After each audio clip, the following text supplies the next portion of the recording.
Good morning, pop culture. We are live. Today is Wednesday, October the 24th, 2018. It's 7:50 a.m. and it's time to start today's show. So last night, I'm coming off the High Council. We had a fantastic show. Ethan performed the piano. Jeremy and I talked to every Jeremy personality out there.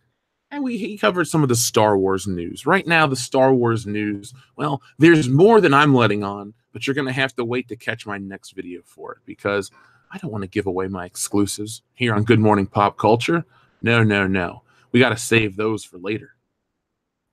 But until then, just make sure you're on the lookout for the exclusive videos. But today we're going to be talking about the title, Pepper Potts is a Freakin' Avenger, which surprises no one. But if you're wondering why she's wearing a purple suit, well, I'll give you a little more in-depth of what it actually means. Also, we got some other fun stuff to talk about. So let's see where we are in terms of viewers. We got 69 viewers, good number, but not good enough to start this morning's show. So good morning to everyone out there. And while we wait, silence. In all actuality, folks, no, it's just, it's not fun to listen to radio silence. I keep thinking to myself, what can I do to spice up this show? What can I do to make this must-hear morning show, radio, talk, words, sentences, out of order, syntax, period, question mark, oh no, beep, boop. No, but I do ask myself, what can I do to up this game? So I've decided I'm going to invest in the whole Streamlabs thing, even though it's not really a financial investment, just a time investment, and try to figure out how to do call-ins and stuff like that. Basically, make it like a morning version of the Kill Stream, except, instead of internet drama, we just talk about life and entertainment and fun stuff like that. So that'll be coming down the pipe relatively soon. Remember, folks, that World Class Bullshitters is getting rid of Good Morning Pop Culture come November the 5th, 2018. And it's going to its own channel called Good Morning Pop Culture, which the link is in the description below. So if you guys like this show and you want to keep up with it, make sure you're joined to that channel. I will keep the social media page connected to World Class Bullshitters because we already have 5,000 followers. It's a lot easier to click on a link and, you'll realize, oh, it's on a different channel, and then you'll subscribe. So don't worry, I'm not getting rid of the show. If people are out there listening, working and lurking, and they think one day, where'd the show go? It went to its own channel. I've told you guys many, many, many times. But that's okay. I'll keep telling you till that date hits. I mean, believe me, I had to keep talking about stealing Solo, and look at that. Massive success. Everybody gets anthology. Everyone is a huge winner. Speaking of a huge winner, we just had a super chat from our friend Stephen Morgan. Thank you, Stephen Morgan. Hey, Jeff, how was your birthday party? Fully recovered now? Glad I was able to catch you this week. Currently off work due to an injury.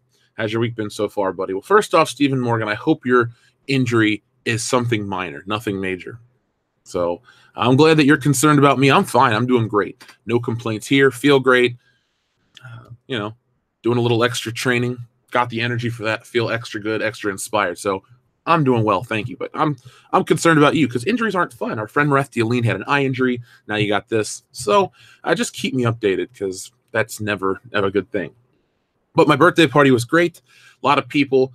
Didn't drink as much as I thought I would, to be honest. I just, the night before I did, and that afternoon I definitely did. But at night, family, the only family member there was my mom. A lot of people wanted to, remember it. And I did remember it. It was a great time. And the live streams were awesome. If you guys missed those, well, those are gone. But there was a big countdown to Stealing Solo. There was one of us live earlier in the day. It was a good time had by all. So thank you, Stephen. My week's been fine, though. What is today? Wednesday? So, yeah. Been productive. Finally got my damn Axel Foley jacket, which we'll talk about in another segment. No, I don't have a segment dedicated to Axel Foley. I wish. But I do have a segment dedicated to a Halloween-like topic, and it's not the film. So be prepared to look out for that. But, Steven, while you're at home, check us out, man. Check out some of the older content and, rest up, my friend. Rest up. So if you're here, where are we at? We have 135 viewers. Let's get 138 thumbs up, please, because once we do, we can help YouTube make us more searchable. If you're also not aware, we put out a video on Saturday morning about the state of Star Wars toys where I spoke with a Hasbro insider, and I have a sequel to that coming out really, really soon. So make sure you guys have your bell notifications turned on because once you do, You'll know as soon as the videos go live, because a lot of people have been telling me, hey, Jeff, I thought you made videos. Why'd you stop? Oh, I didn't. They just hadn't had any notifications since August, so it's a bit of a problem. Now, before we start, this episode of Good Morning Pop Culture is brought to you by T. Allen Diaz's Lunatic City series. Take a walk on the dark side of the moon with the first installment of this gritty sci-fi noir for just 99 cents. Link is in the description below. So, folks, Stealing Solo is in production. It's going to be a little bit, but if you need your fix now, well, check out the Lunatic City series by T. Allen Diaz. I don't think there are any pictures in it, but that's okay. It's okay. It's still quality work. So let's see, where are we at? We are at 157 viewers. So we're getting closer and closer to this Thursday night's World Class Bullshitters podcast, episode 146. And that means we're getting closer to episode 150, which is going to be on YouTube, another week's show. We're going to do a special small segment about, thanking everybody and where we are and how we're proud to be making this show. But if you're a patron, we're going to have the other guys come back to the show, and we're going to have a whole new segment featuring every other bullshitter. So if you're a patron, you're going to get a different episode 150. It's like the unrated cut of RoboCop. People really want to see that one. And the only way you can see that is on Amazon Prime. So you'll check ours out on Patreon. But this week's show, episode 146, is shaping up to be a really good show, a memorable can't miss show, because we're going to be talking about the film that is worse than The Last Jedi. Believe me, I didn't say these things to be hyperbolic. I didn't say these things to get people riled up in the comments. I said that yesterday and on the High Council again, because I mean it. I have found the worst film of all time. It's a film worse than The Last Jedi. It's more offensive than The Last Jedi. It's dumber than The Last Jedi. It fails on every front. There is not a single moment, a shred, a frame of quality in this movie. And it's not some low-budget independent piece of shit. This is a movie that has well-known actors in it. And it's a surprise how bad certain things could be. No, I'm not going to tell you guys. You're going to have to wait until Thursday night. So make sure that you guys listen to World Class Bullshitters, because trust me, it's worth it. And you're going to want to hear Dion and Kendo and Nick, everybody talk about how bad and offensive this movie is. We keep talking about it in our own private lives. If you could see what we say on Facebook in our private messages, you would be surprised how we keep talking about this movie every 2 to 3 hours. We're shell-shocked. We can't believe how freaking terrible it was. And that's not an exaggeration. I mean it. Like, after it was over, we looked at each other. It was like we went through some shit together as a team. We were the Space Colonial Marines from Aliens, and thankfully the 4 of us survived, but our souls were just crushed. Stephen Morgan, thank you very much again. My injury is nothing too bad. Had physiotherapy, the smoking and aching like crazy. Or this morning it's aching like crazy. We'll be back up and running soon enough. Glad you finally got your jacket, that you're doing well. I'm doing very well, Stephen. Thank you. Yes, I'm excited about the jacket too. You know what? I'll just talk about it real quick. So yesterday on Good Morning Pop Culture, I looked up to see the status of my jacket, and I found out that FedEx had tried to deliver it to me here during the show, but they didn't knock on the door, so I didn't hear anything. So what I did was I checked the number, and I had to go to my local Walgreens to pick it up. And I got the jacket, and it's shitty. It came from Pakistan. It's a bootleg Detroit Lions coat. It fits for the most part. Surprisingly, it fits in the body and the arms, but the chest is just a little too tight. And not even in like you need to slim down way. It's like my shoulders and biceps and stuff are just too big for this coat. So I look like a slightly roided out Axel Foley. But that's okay. I'm still going to go out and wear the costume and have a good Halloween. Let's see. Observer Dude, thank you very much again. I remember back in the 2000s when Revenge of the Sith came out, and there were talks of a live-action TV show set between episodes 3 and 4. Observer Dude, I remember that as well.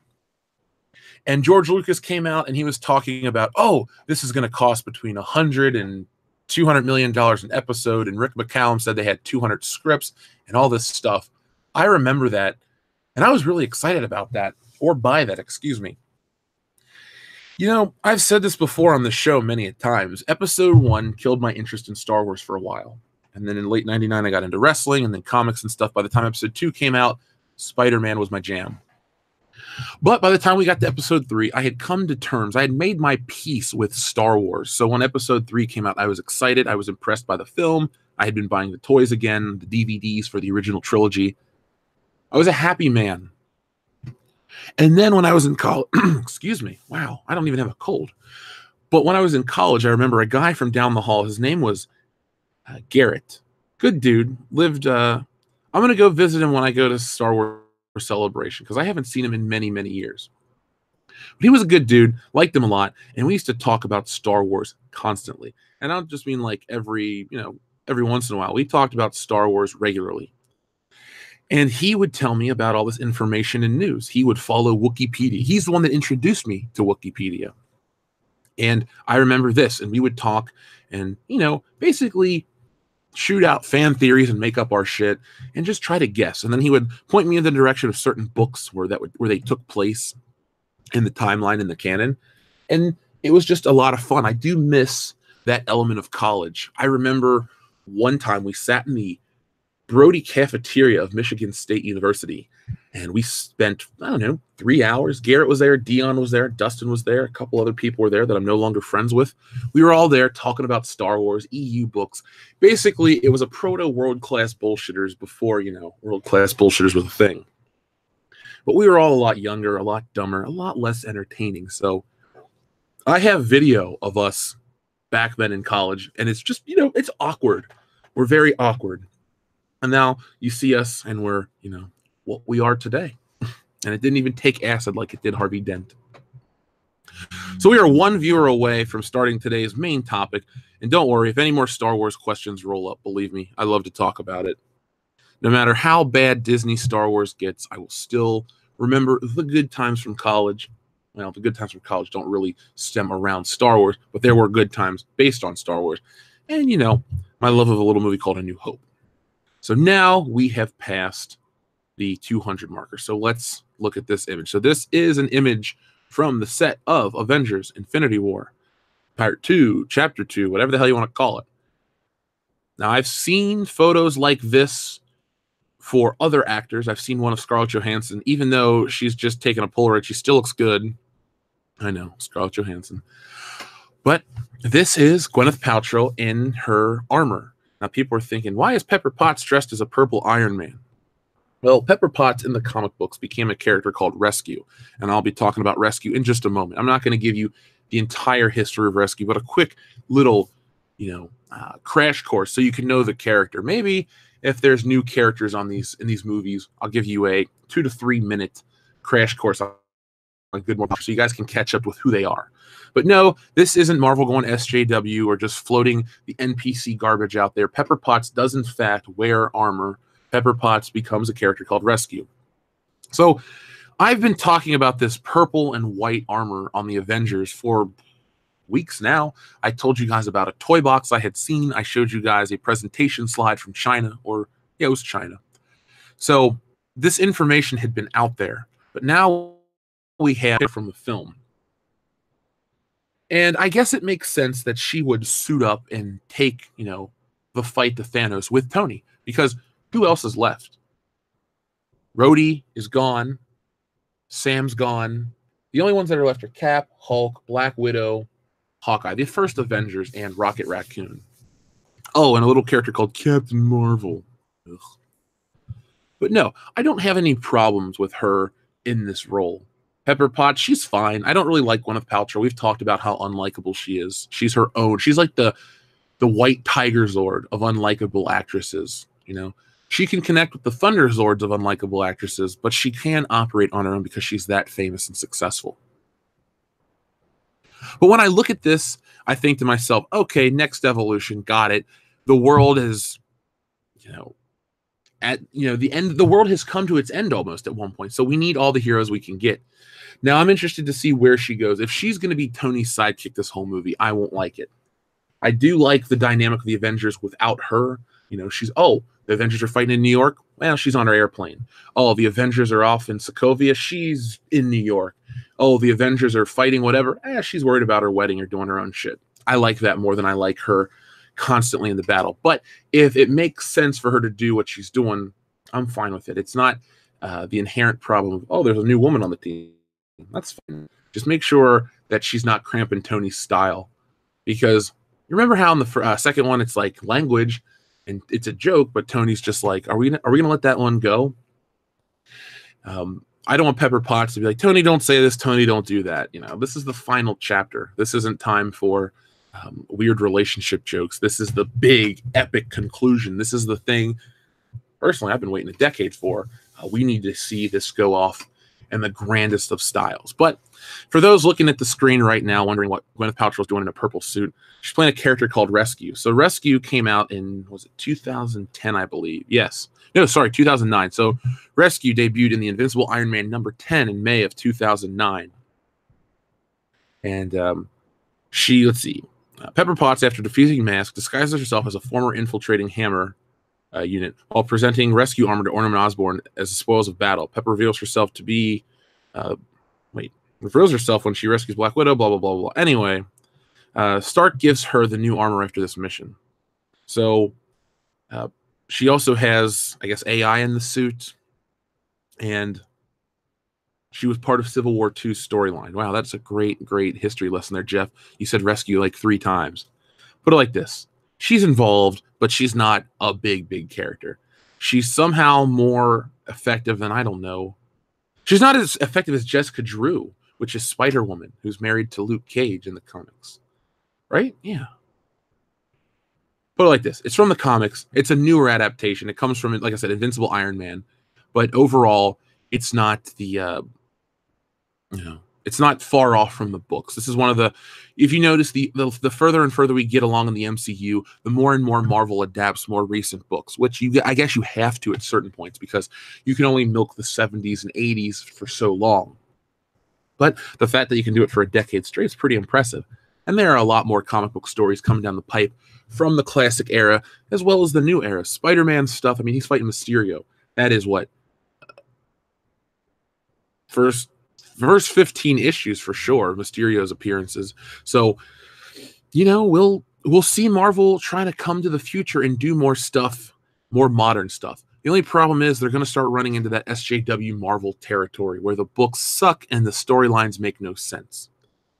So, folks, remember, Captain Marvel has been relaunched 227 times. So imagine 227 Captain Marvel reboots, all starring Brie Larson, all stinkier than the movie before, with shittier haircuts and crappier dialogue and less smiles.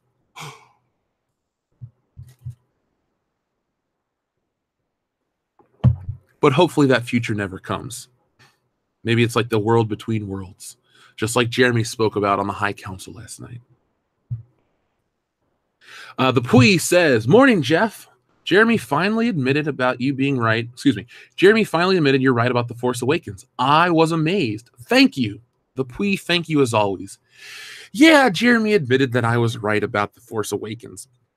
Now, it seems like I've been right about some things, and I'm not trying to take pride in being always right, but I do sometimes like to say I told you so. With The Force Awakens, I felt something was off. And then these new movies, everyone else realized it. But I get it. I don't want to take away people's fun. I'm not trying to say, oh, you had a good time in a movie? Fuck you, you're an idiot. But all I was saying back then, if you knew me, is, do you realize what's going on? Read between the lines type of thing. How can you not see it? But people were just so blind. They were so happy. They were so excited. Cool. Excitement's one thing, but you have to admit the faults of a movie at the same time. I mean, there are countless films out there that I love that do have their problems. And The Force Awakens was a huge success. It duped so many people. It duped enough people to get a $2 billion box office. And good for Disney. That's what you're supposed to do. You're supposed to market these movies and trick your audiences to go see them. That trailer, that stupid piano note that hit, all of those things that hit people in the feels for The Force Awakens trailer worked. And a lot of older guys, it really hit them too, because they're like, oh man, nostalgia, this, that, and the other. You see, unlike a lot of people that went out crying to see Star Wars Episode 7, I didn't really stop watching Star Wars. Much like Batman the Animated Series or Beverly Hills Cop or certain things, I don't allow myself, or I don't think I can be nostalgic about something if I've never stopped watching it. You know, they say it's that sense of going home again type of thing. Well, it's always with you. You know, it's like when I see my mom, it's like, oh, you know, I see my mom every day. I'm very happy and thankful she's alive and well, but I don't ever actually miss her because I see her so frequently type of thing. So much like the properties I named, a Star Wars, stuff like that, it's always been there. The longest Star Wars gap I ever had was either in 99, which I can't remember that far back, but I do remember I didn't watch New Hope up to 6 months after The Force Awakens. It broke me, you know, like Bane says to Batman, but I broke you. Yes, Force Awakens, you broke me, but I stuck to my guns, and now people are kind of just like, you were right about these things. So all I hope out of this is not a sense of pride to say, I was right, motherfucker. It's more along the lines of, you know, think about the movie and why you like it. Actually, I find you have a much better conversation with people if you sit and you have those thoughts, those internal, you know, not struggles. What's the phrase I want to use? The internal monologue. If you have those and you ask yourself, how do I feel? This, that, and the other, you can then express yourself to people, and that produces a much better dialogue with others. So, for example, I thought about Halloween and how I didn't really love it or hate it. And it took me a couple of days, and I verbalized myself in the video. Then I had a discussion with Ethan last night, and it led to an entertaining discussion. I wish more people would have done that with The Force Awakens. Jeremy eventually has, and I don't think he's telling me that just to make me feel good or make me happy, because while we respect each other and work with each other, we don't lie to each other. We're very honest, and that's why the High Council works. That's why the three of us always get along. We have each other's backs, we're honest with each other, and we help each other when we can. So it was funny to hear Jeremy say that last night, the Puibo. Even more so than Jeremy, I was impressed that websites are admitting it. It's taken 3 years to get to that point, but now we're finally there. Like this channel, it's taken us a while to get to 75,000 subscribers, but now we're here. It doesn't matter, you know, about the past. It's now about the future. The journey has been the interesting part, but now that we're here, that's the new status quo. The interesting part is where we go moving forward. So I'm interested to see how the public's perception, that feeling towards Star Wars Episode 7, mirrors the success of Star Wars Episode 9 for two reasons. Excuse me. First off, Episode 8 was shit. Number two, Episode 9 is picked up by J.J. Abrams again. Will people think same old shit? Are people smart enough to know, I didn't like the last Star Wars movie, the next one is going to suck too, so I'm going to skip it type of thing? That's a possibility that Disney really needs to think about. They need to get outside and get in front of this behemoth that's coming down the train quite slowly that people, at the end of the day, may not be that impressed by. But who knows? That's next December. We got a long way to wait till we get to there. But as always, the Pui, thank you very much. Stephen Morgan, thank you again. Do you think they'll also have Valkyrie play a bigger part in Avengers 4? If she wasn't snapped out of existence, I would almost guarantee that. She was a pretty important part for Thor Ragnarok, a movie that I've only seen twice. No, once. I've seen Thor Ragnarok less than I've seen almost any other MCU flick. And that's not saying it sucks. It's just I wasn't that impressed. But she was fine. I bet she pops up because Thor's going to need... You're basically going to get all the help you can get. So when you get this biggest battle of all time thing, thankfully they can't go back to Wakanda and have another fucking battle, because I thought, while the Wakanda battle was neat, it wasn't as cool as it should have been. You know, oh, this big battle on Titan was amazing. Imagine all the Avengers on Titan. I'm thinking we're going to get something like that, and they're going to have to pull from, you know, people on Asgard or the former Asgardians, because she wasn't on that ship dead with Idris Elba.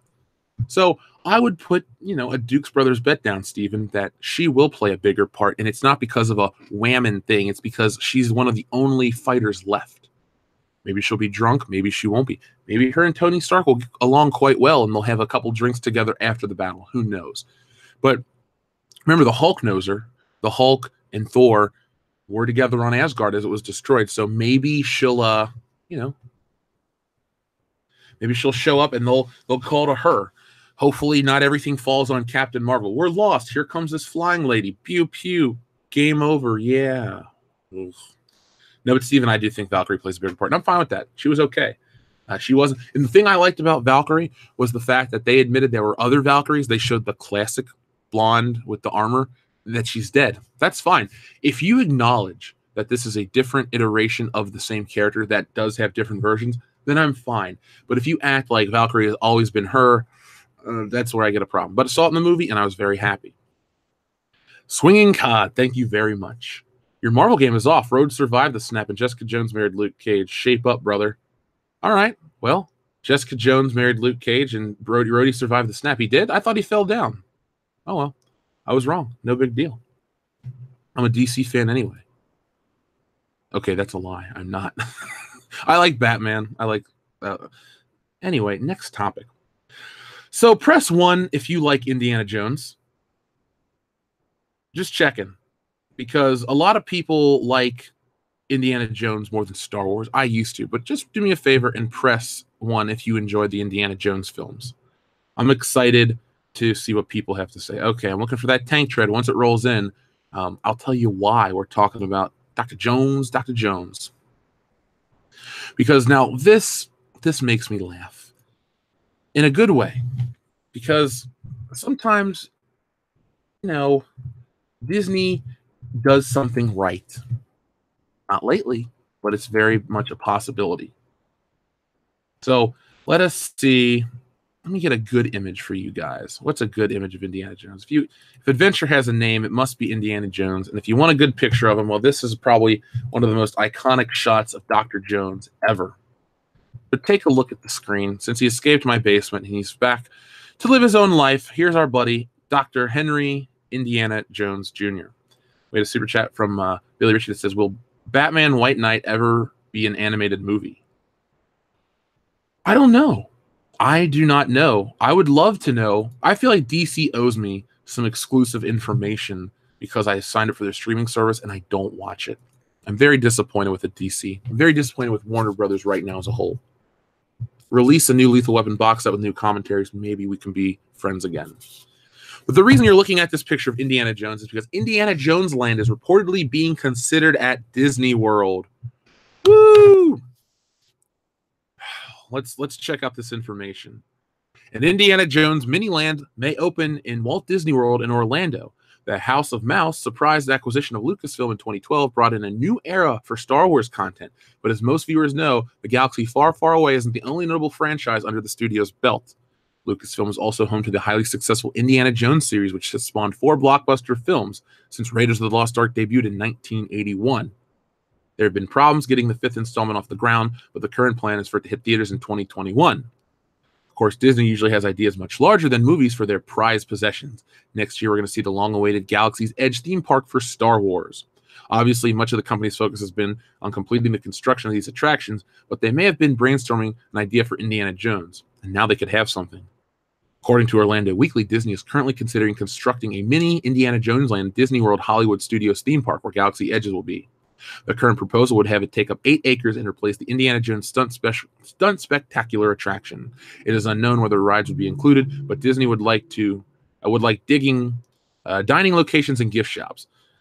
If it gets off the ground, it would be the latest example of Disney synergy in action. And Indiana Jones Land wouldn't open for business until sometime in 2020, most likely after the new movie has completed its theatrical run. Indiana Jones 5 will be a hit, meaning Disney parks will be able to capitalize on the property's new wave of popularity. The franchise will have always been a special place in viewers' hearts, but there's something to be said about appealing to the next generation of fans. Considering Indy 5 is the return to form many hope it will be, people of all ages will be excited for an Indy-based theme park attraction, upping the attendance and generating more revenue. Okay, so there we go. Now, I keep telling you guys how much I love Indiana Jones, but I inherently have a problem with this. So first off, an Indiana Jones Land. So we're going to do a theme park based on a movie franchise that came out almost 40 years ago at that point, which is still relevant. But see, Star Wars has, the advantage of taking place in a galaxy far, far away. Spaceships, speeders, TIE fighters, Death Stars, all kinds of crazy, outlandish, fake things that were brought into the world through the magic of movies. Indiana Jones takes place in deserts and jungles, real places you can go visit. So there is a thing called Indiana Jones Land Disney. It's called the real world. Maybe certain sets were built like the temple in the first movie, but he does go to Hawaii. That's where they filmed that shit. So go there. Oh, go to Egypt. Oh, do this. So Disney's Indiana Jones Land sounds dumb. As much as I love Indiana Jones, as much as we're going to do Indiana Jones content in November, thanks to our friend American Trent 007, I don't foresee this being a successful or smart thing. It seems cool, but Indiana Jones is a character from the 80s where, men could be men and kick ass and do stuff.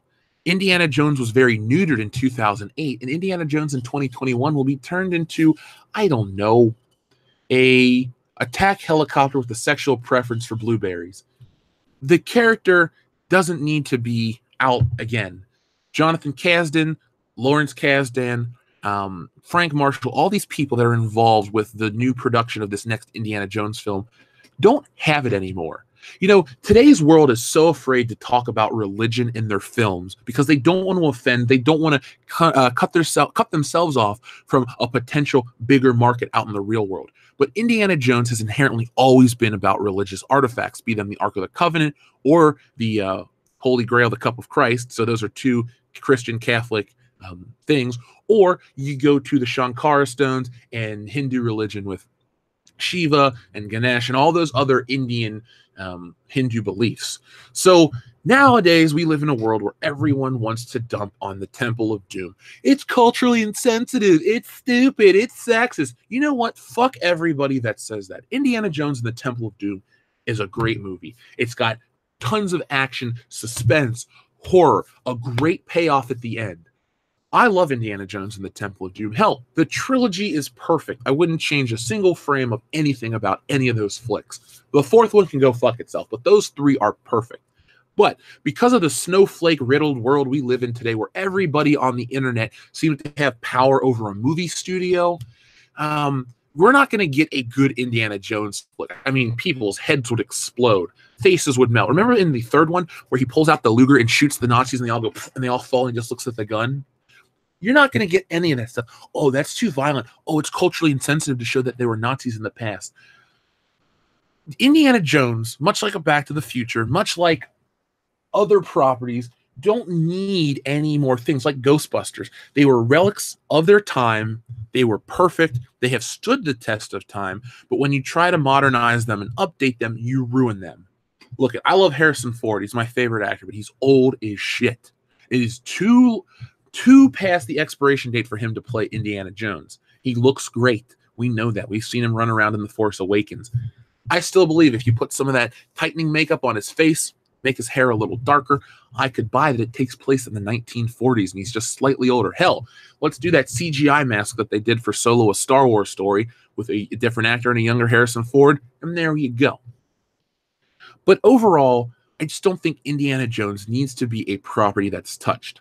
If they really want to try something, put out an Indiana Jones Black Series figure as a chase figure in the Star Wars Black Series line. That'll be the most highly sought after toy of the decade.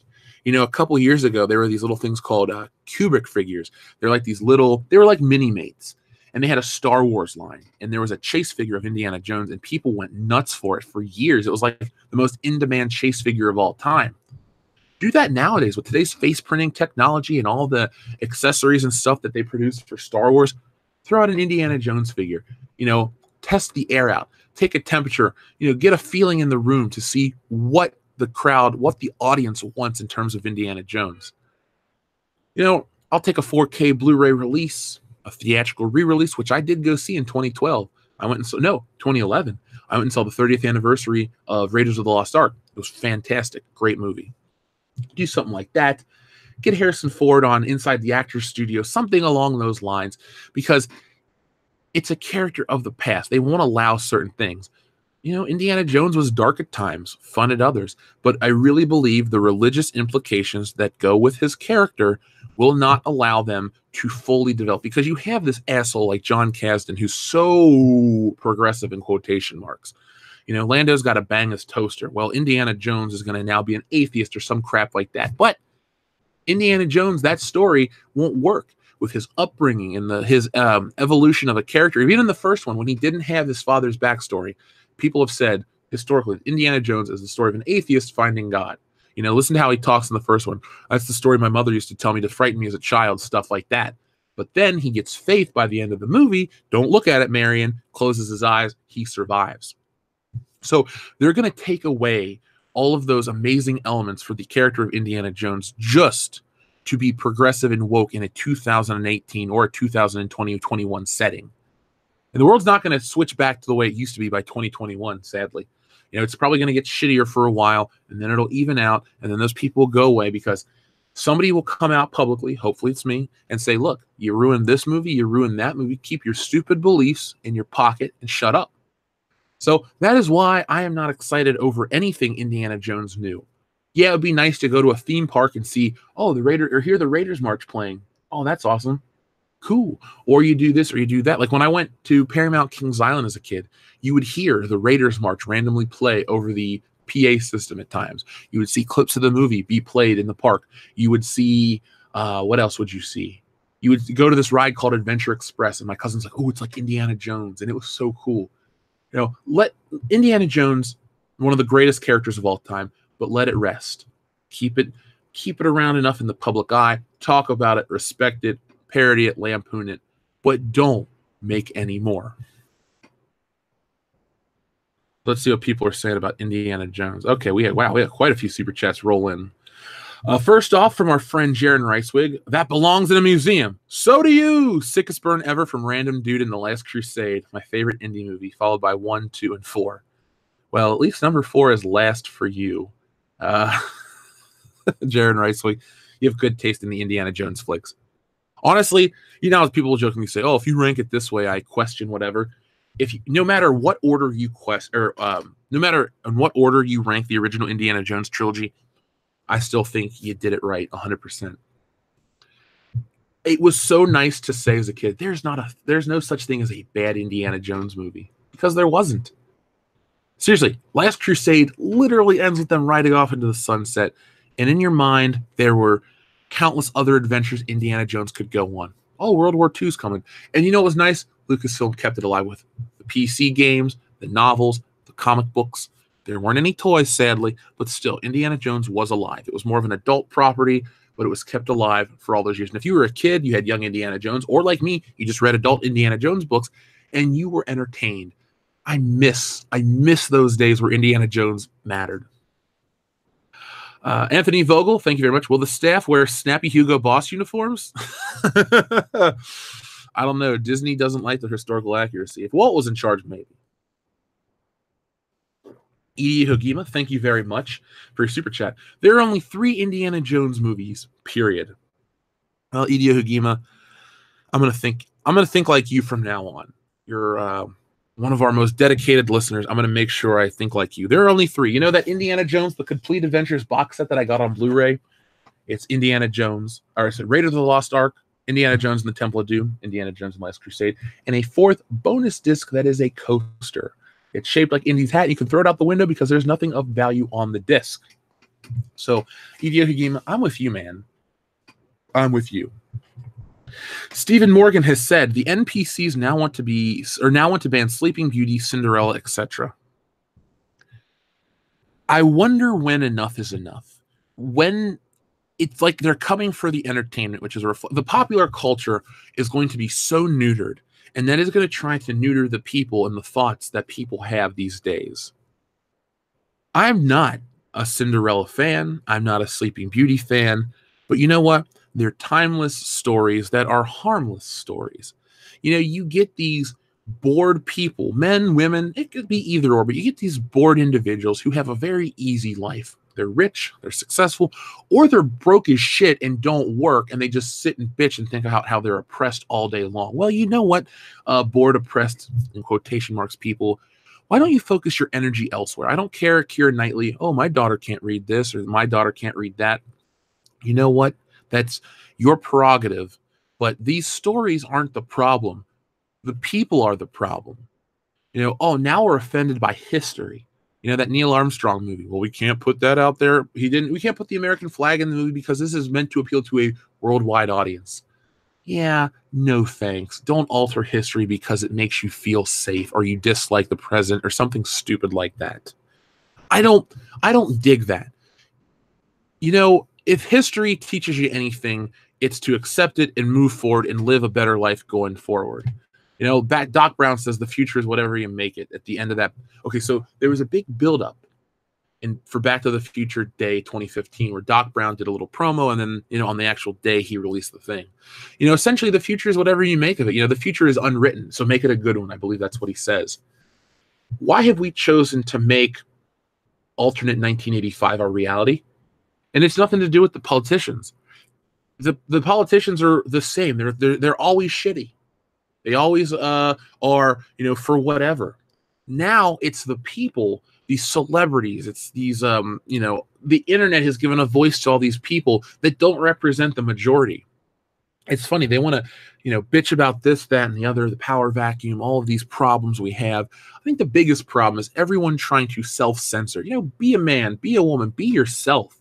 Don't worry about, oh, I can't sit like this on a subway car. You know what?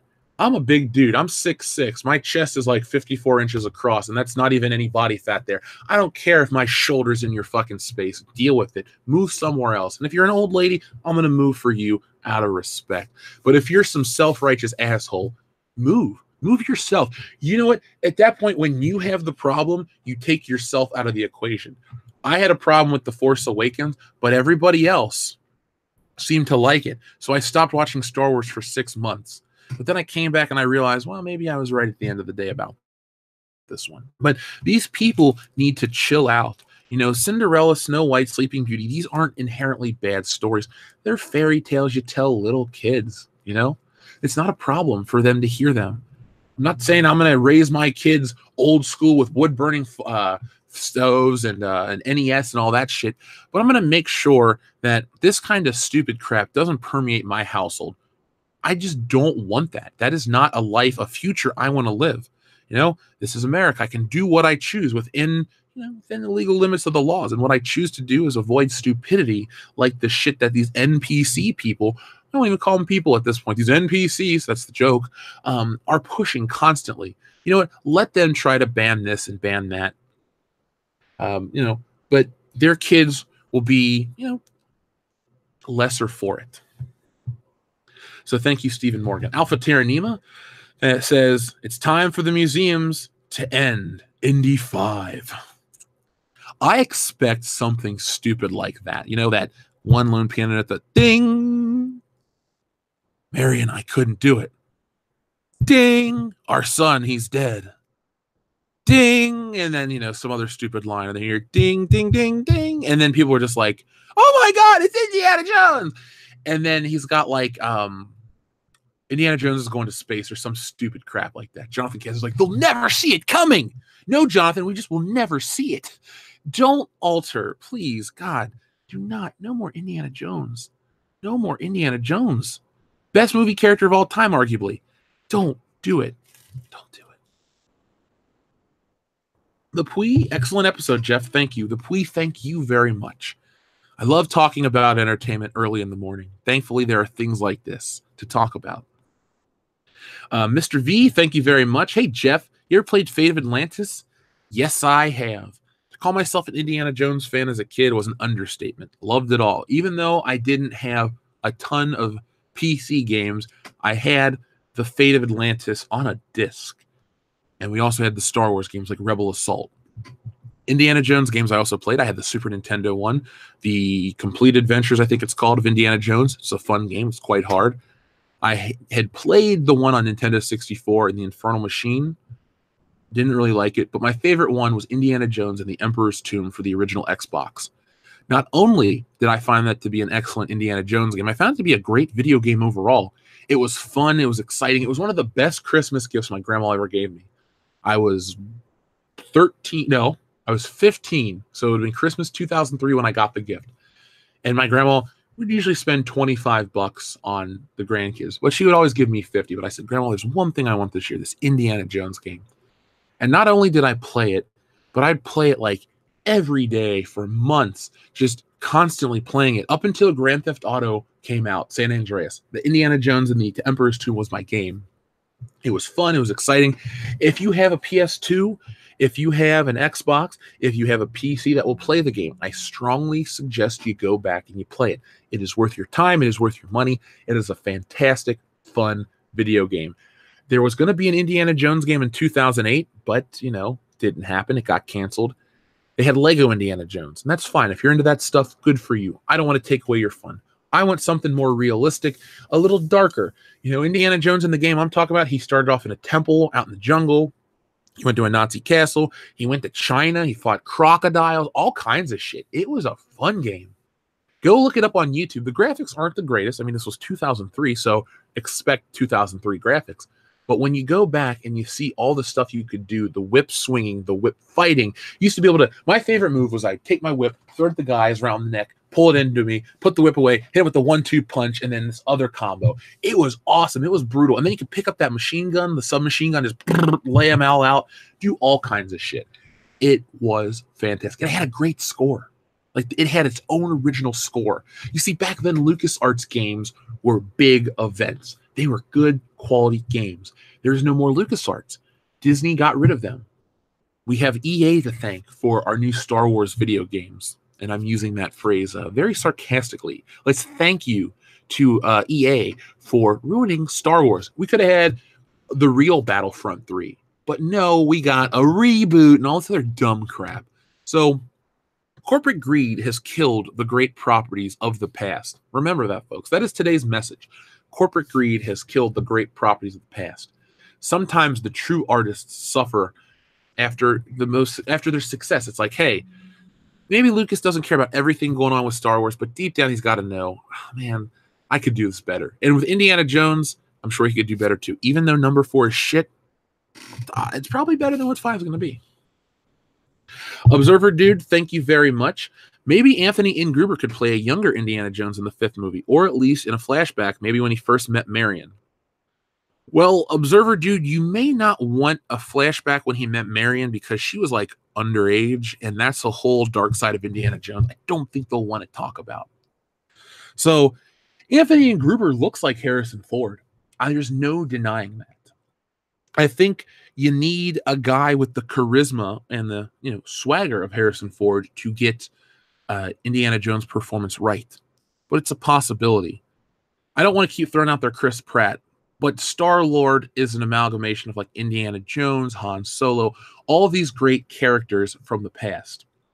I don't want Chris Pratt to play Indiana Jones, but if it's him or Shia LaBeouf taking over the role, I'm going to go with Chris Pratt. That's all I can say.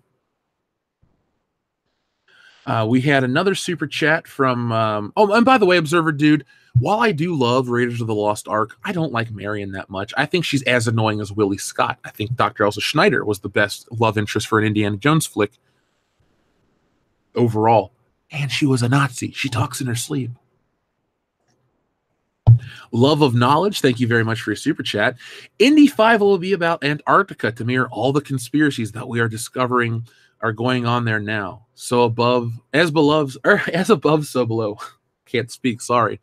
Antarctica conspiracies. Let me look that up. I don't know if that's a joke or those are real conspiracy theories out there. Either way, I want to know. I love a good conspiracy theory, folks. That's where anthology is created. And when I draw the comic stealing solo, that's what I listen to.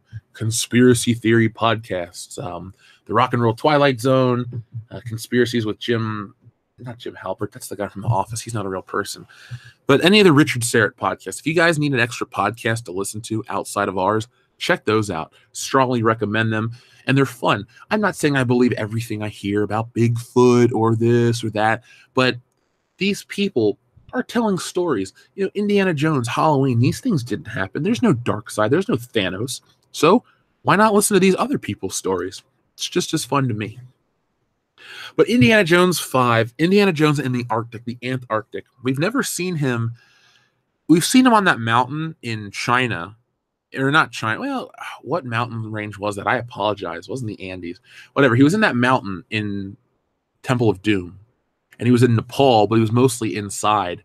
We haven't seen a really big Indiana Jones super action scene where he's out in the cold for a long period of time.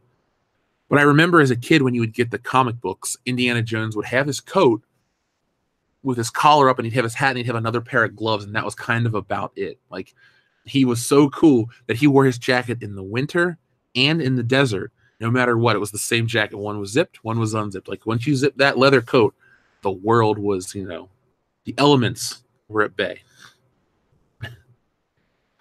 Stephen Morgan, thank you very much for your super chat. Messed up my last super chat. Fate of Atlantis was going to be made into a movie with Kevin Costner as Indy's brother and Sandra Bullock as Sophia Hopgood. Oh my God, that would have been cool. That would have been cool as shit. I have gone on record, Stephen, and everyone else that is listening, to say Indiana Jones 4 should have been made around 93, 94. After The Fugitive, Harrison Ford. The thing is, Harrison Ford looked great throughout the 90s. It's like he barely aged from the 80s to the 90s, through the 90s. He even looked good in the early 2000s. What I'm trying to get at, though, is you could have put, with that couple-year gap, you could have done more and more stuff. Now, the Kevin Costner is Indiana Jones's brother thing.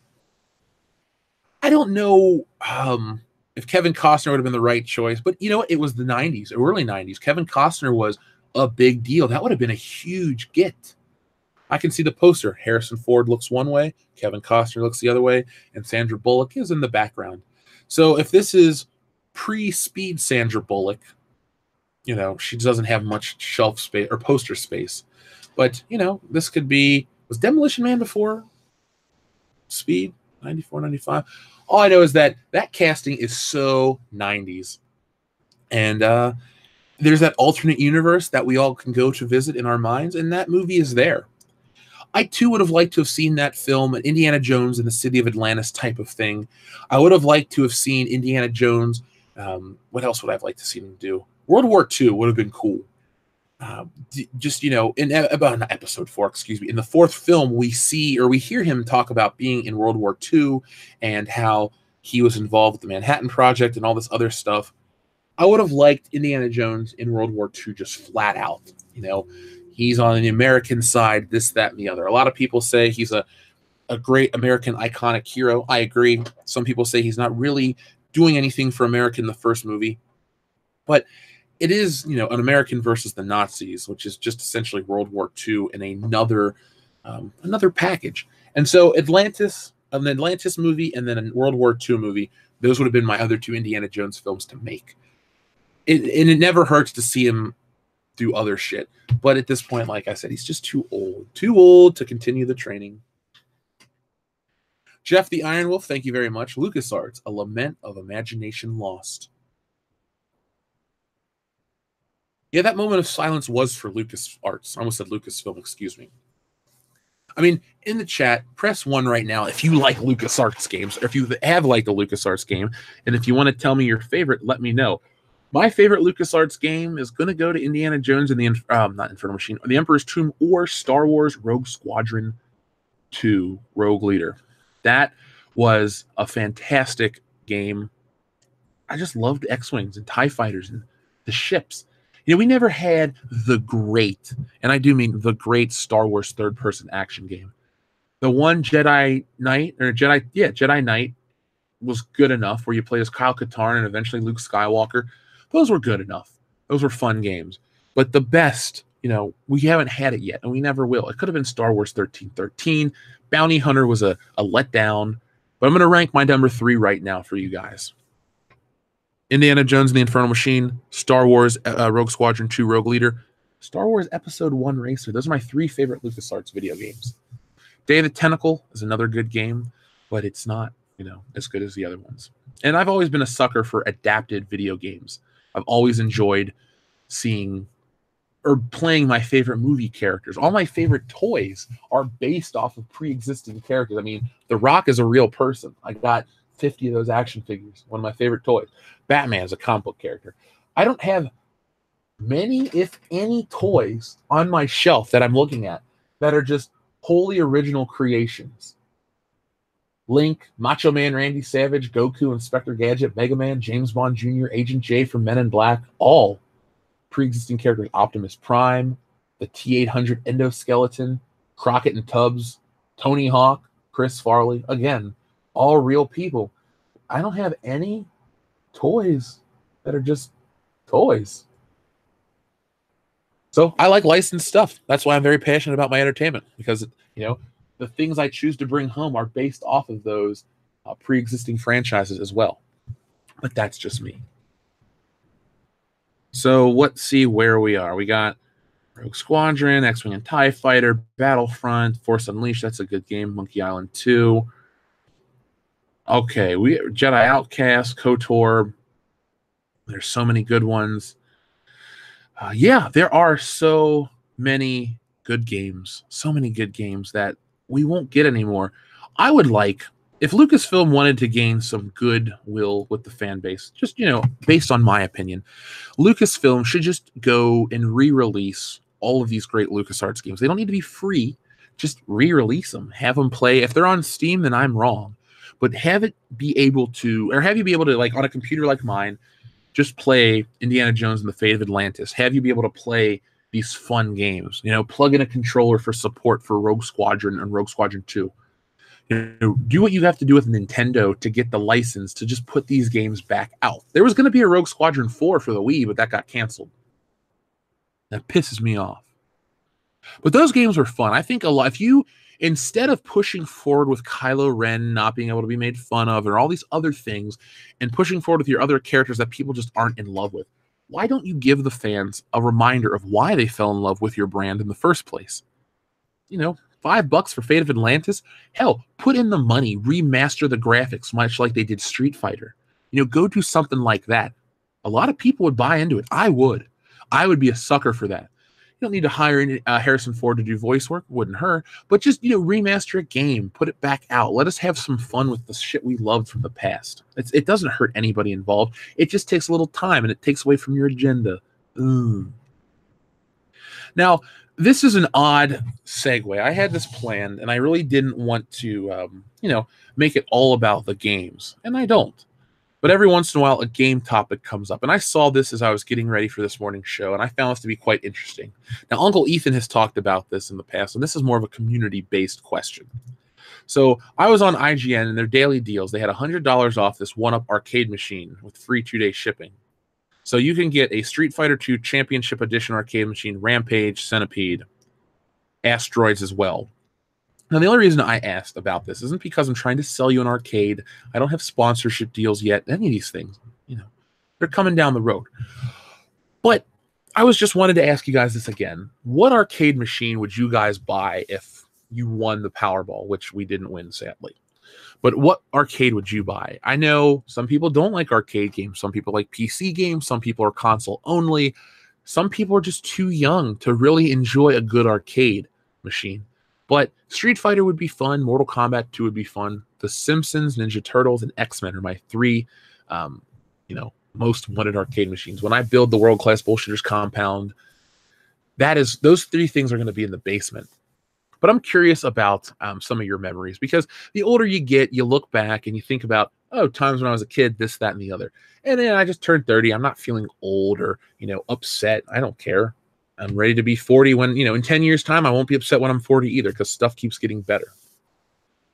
But I do think back to like the arcades and the fun stuff when I took karate, and I'd ask my mom for 2 quarters so I could play The Simpsons or this or that. And I just wanted to know what your guys' thoughts were, just for a nice break for a moment, because everyone has a different favorite game. I know we're going to get a lot of varied answers, so let me see what some people are saying. See, 80 Star Wars Arcade. WWF WrestleFest, fantastic fucking game. Jurassic World or Jurassic Park, 4 players, Turtles in Time. Mortal Kombat 2, Metal Slug 5, Tempest and Donkey Kong. Ninja Turtles with Simpsons, excellent choice. Old Republic, Tapper, wow. Talk about one out of the blue, Tapper. Whew. Galaga, that man is playing Galaga. X-Men Arcade, another excellent. Oh, man. When I get the 6-player X-Men Arcade, I think I'll invite 5 other listeners to come to the house. You'll be sworn to secrecy on the location. You'll have to ride to the house with a black bag over your head, much like Mission Impossible. But you'll arrive in the basement, and we will play X-Men in the arcade and have a good time. Cesare Japan, thank you very much for your super chat. Arcade games I want. Light gun games, Lethal Enforcers, Revolution X, Virtua Cop, Time Crisis 3, etc. Racing games, Initial D, Wangan Midnight, etc. Ooh, well, I love light gun games and arcade games. Let me look at the ones. Let me go through the ones you said. Now, Lethal Enforcers. I grew up playing Lethal Enforcers. That was a lot of fun. My cousin had it on Sega CD, but I just remember playing it because it was like real people, and I was like, oh man, I'm playing a cop game, and I loved it. Revolution X, never played it. Virtua Cop, I've played it. Time Crisis 3. I love Time Crisis games. I would love to have a hybrid machine built just for me that has every Time Crisis game on it. And I would play through all of them, and it wouldn't cost me, $12 at the arcade. It would just be, my foot would be tired before I ran out of, the will to play. Racing games, I played Initial D, never played or heard of Wangan Midnight, but I do like my racing games. I'd like a Mario Kart arcade machine. That'd be a lot of fun.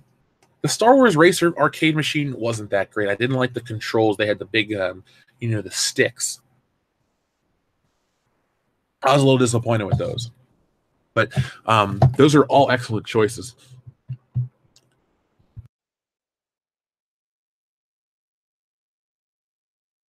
If you can come up with a Polybius machine, a genuine one, I will give you more than a Dukes Brothers bet to let me play it. Excellent choices. Who else we got? Street Fighter 2. Stephen Morgan says, could you do us a small favor and wish my mom, Eileen, a happy birthday for Sunday, please?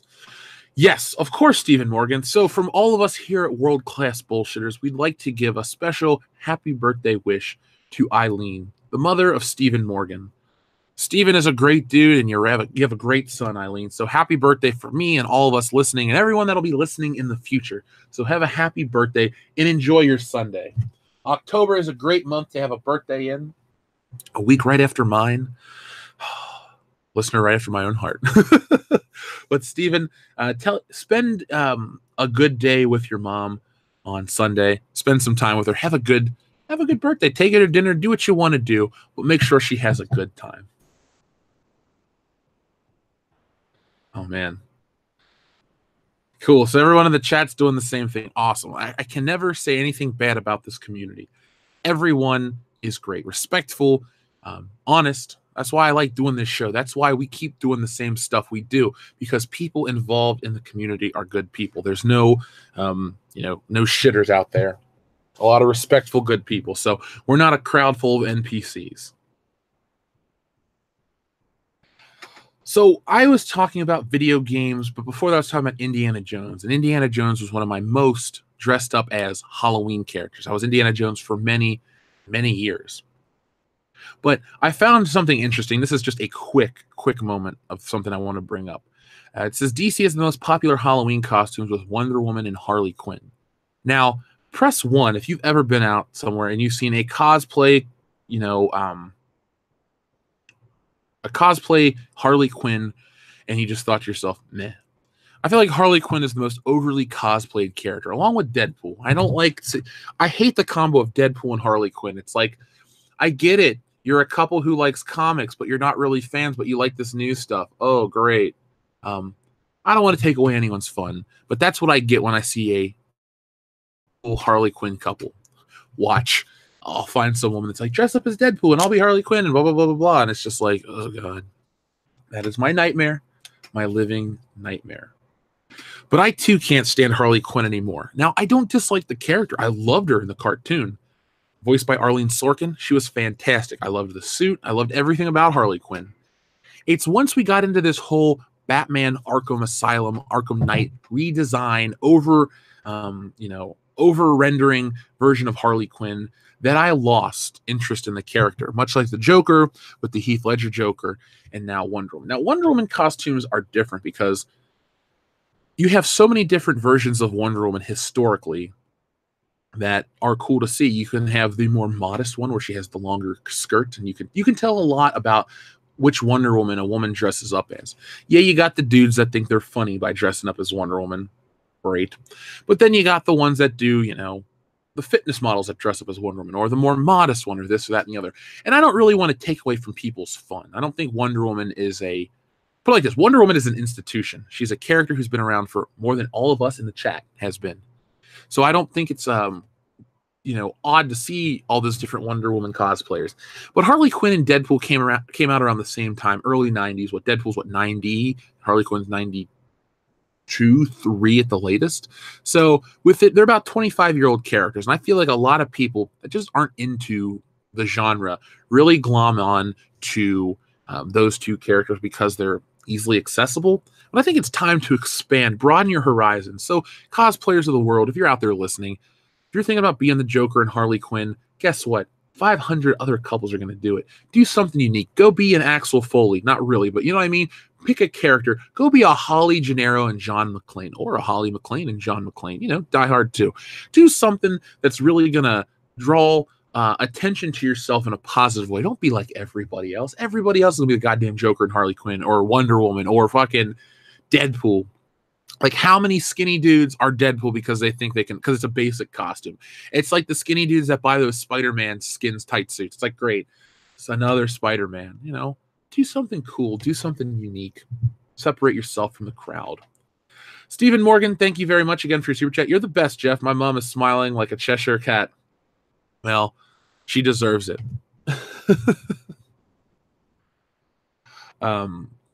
American Trent 007, thank you very much. I'm going as Indy this year. Raider of the party.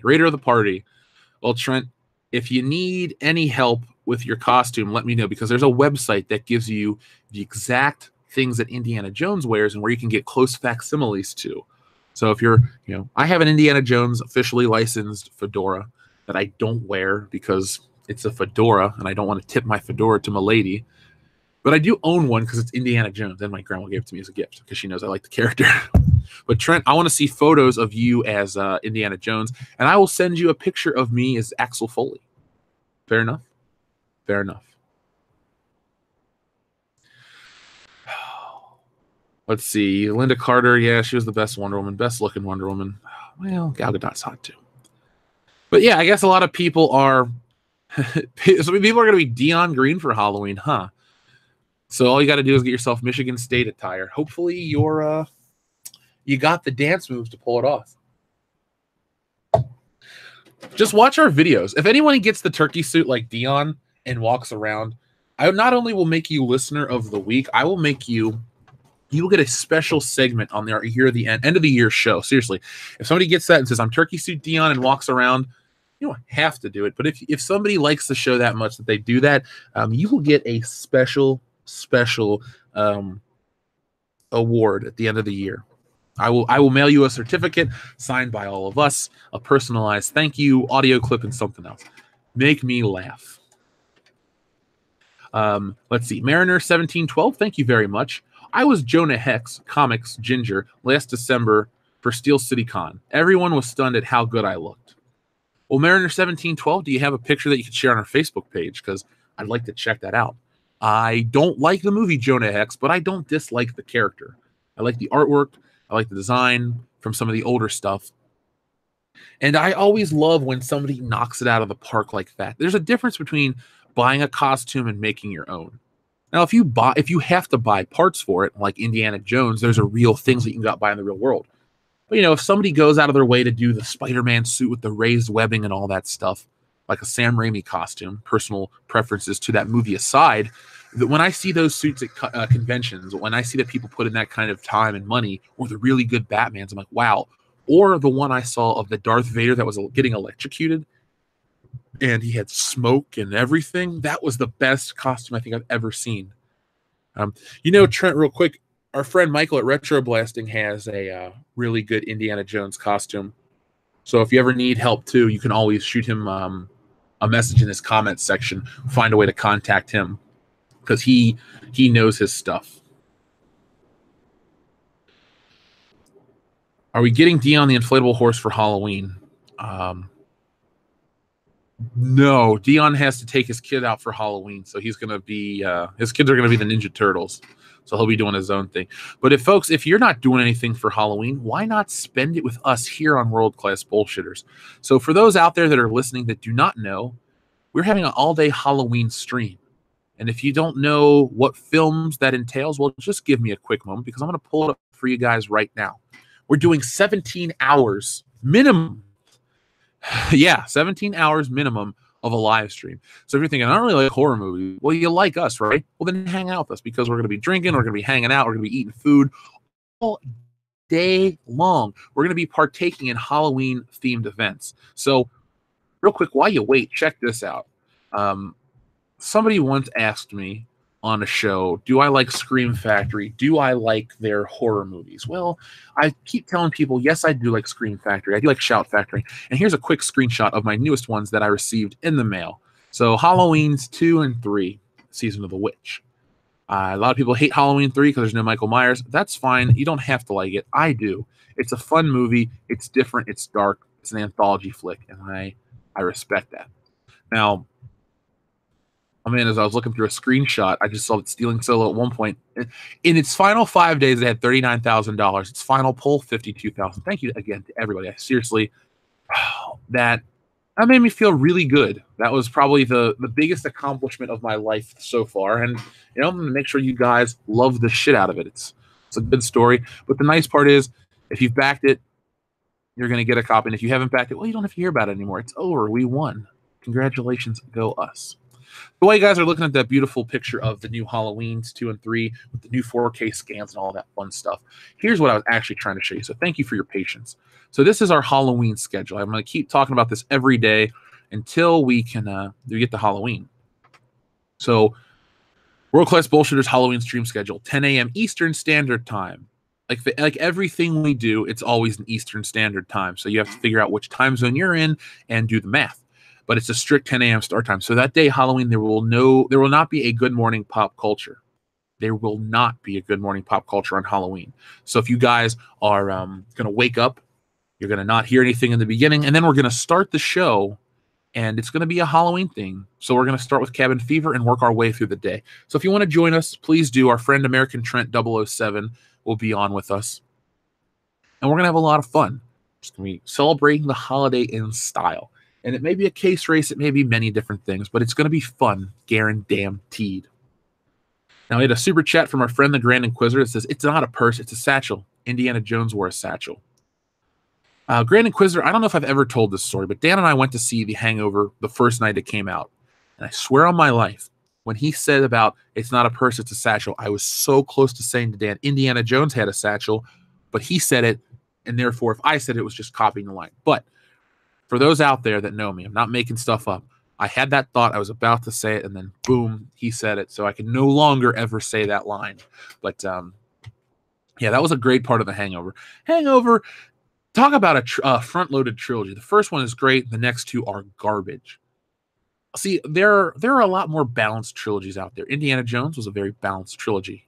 Back to the Future, balanced. Dark Knight trilogy, very balanced as well. Personally feel the first one's the best, but that doesn't make the other two bad. The second one's a great film, just not my favorite. Spider-Man 3, you know, front heavy to a degree, middle though is the best, and then it just falls apart.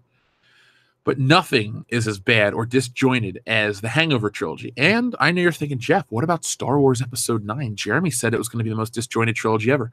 Yes, Jeremy's right about that, but we haven't seen Star Wars Episode 9 yet. So when we do, and I will, sadly, you know, I'll tell you my thoughts about its disjointed nature. It's going to be, put it like this, folks. You're not going to want to miss anything we do for the next, you know, what is that?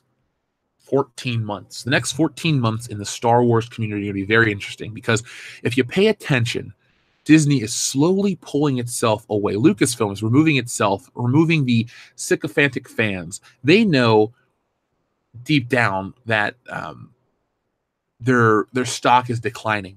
You know, aligning yourself with Screen Junkies and all these other groups of people that are just going to tout your advertising and kiss your ass. People are suspicious about this stuff nowadays.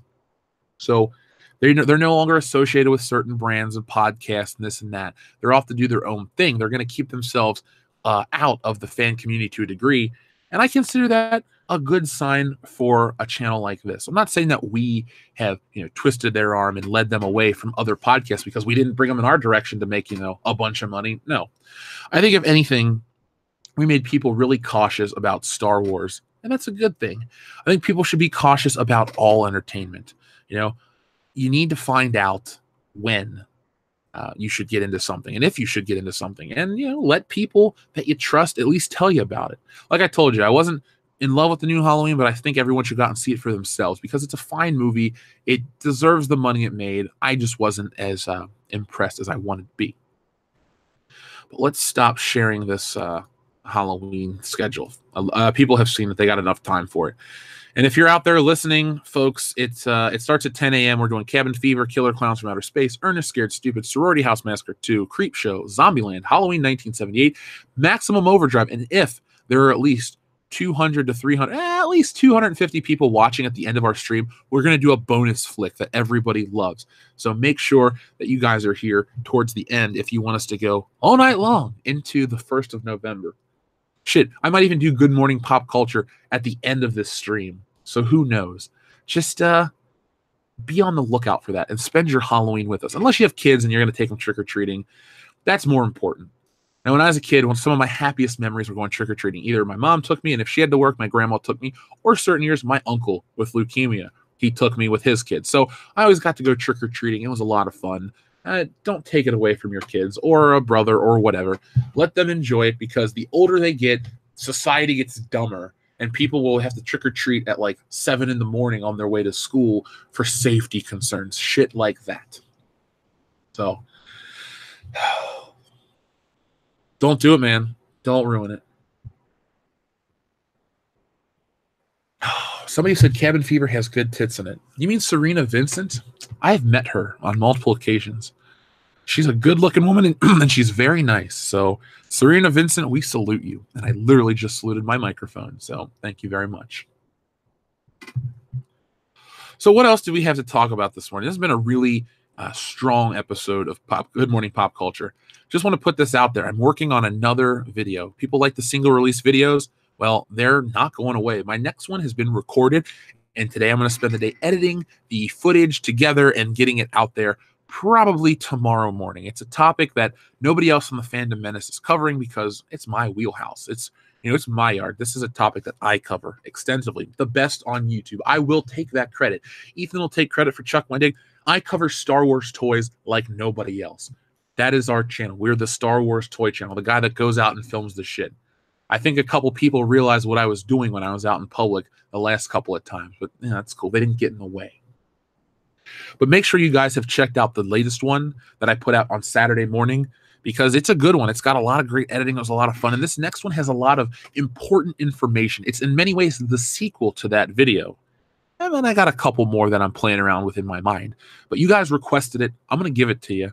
Like I told you, November is going to be a very focused, fan-oriented month, and we're going to be like that moving forward. So we're going to have fans back on.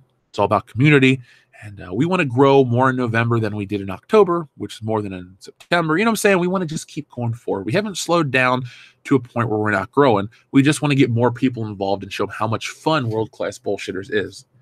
And if you're a patron tomorrow, you're going to get your It commentary. So if you love the movie It, the 2017 film, the remake, be prepared to listen to that commentary because it's a good commentary. I had a lot of people come out of the woodwork to tell me that they enjoyed our They Live commentary. They said, Jeff, this was a great commentary. And they talked about the political nature of the film and all that stuff. So over there, we try to go a little more in depth. And the reason we put them on there isn't to stroke you for money.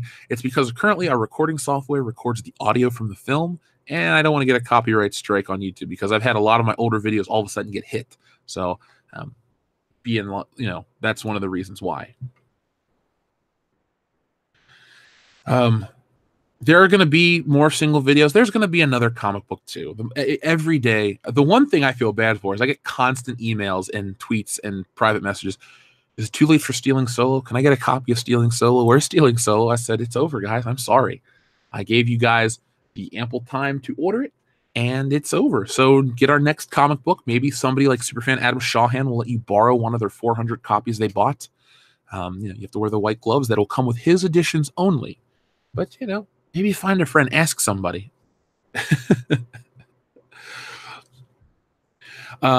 We didn't do an It commentary a while back. We actually did a It roundtable discussion, which was also on Patreon.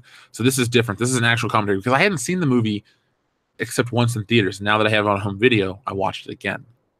But It was a fantastic remake. It was a remake that I welcome. I think it's the new gold standard for remakes. But did you guys know what's getting a reboot/remake? That silence says it's from Disney. Can anyone guess how dumb it's going to be? I will wait. Somebody in the chat tell me what is the next big remake from Disney. I'll wait. I'll wait. In 3, 2, 1. Bingo, Holdo's Muff got it right. Pirates of the Caribbean.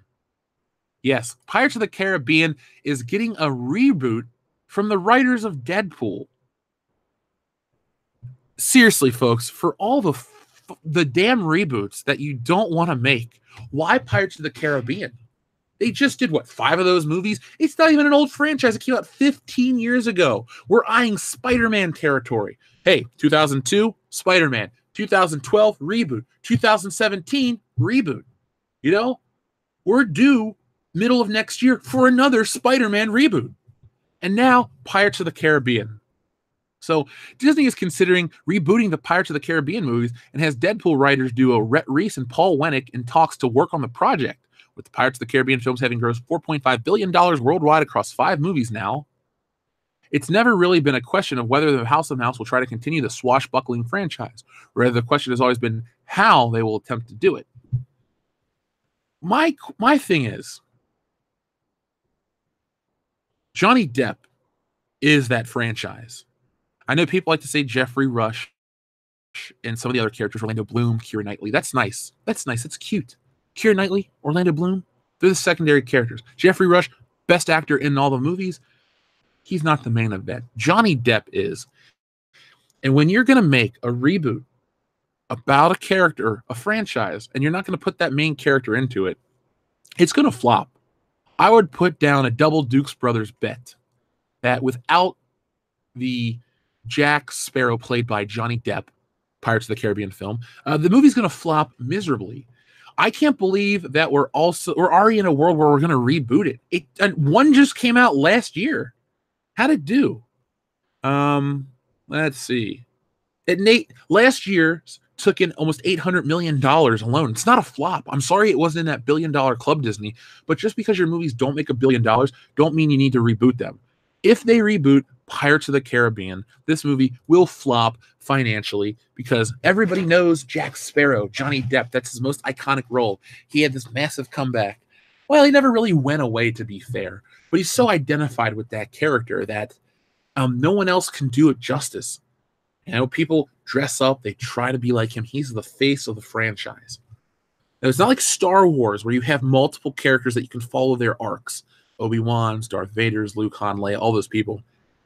Was it Elizabeth Swann, Will Tanner, and Captain Jack Sparrow? And the 2 former are gone. So it's all about Jack Sparrow.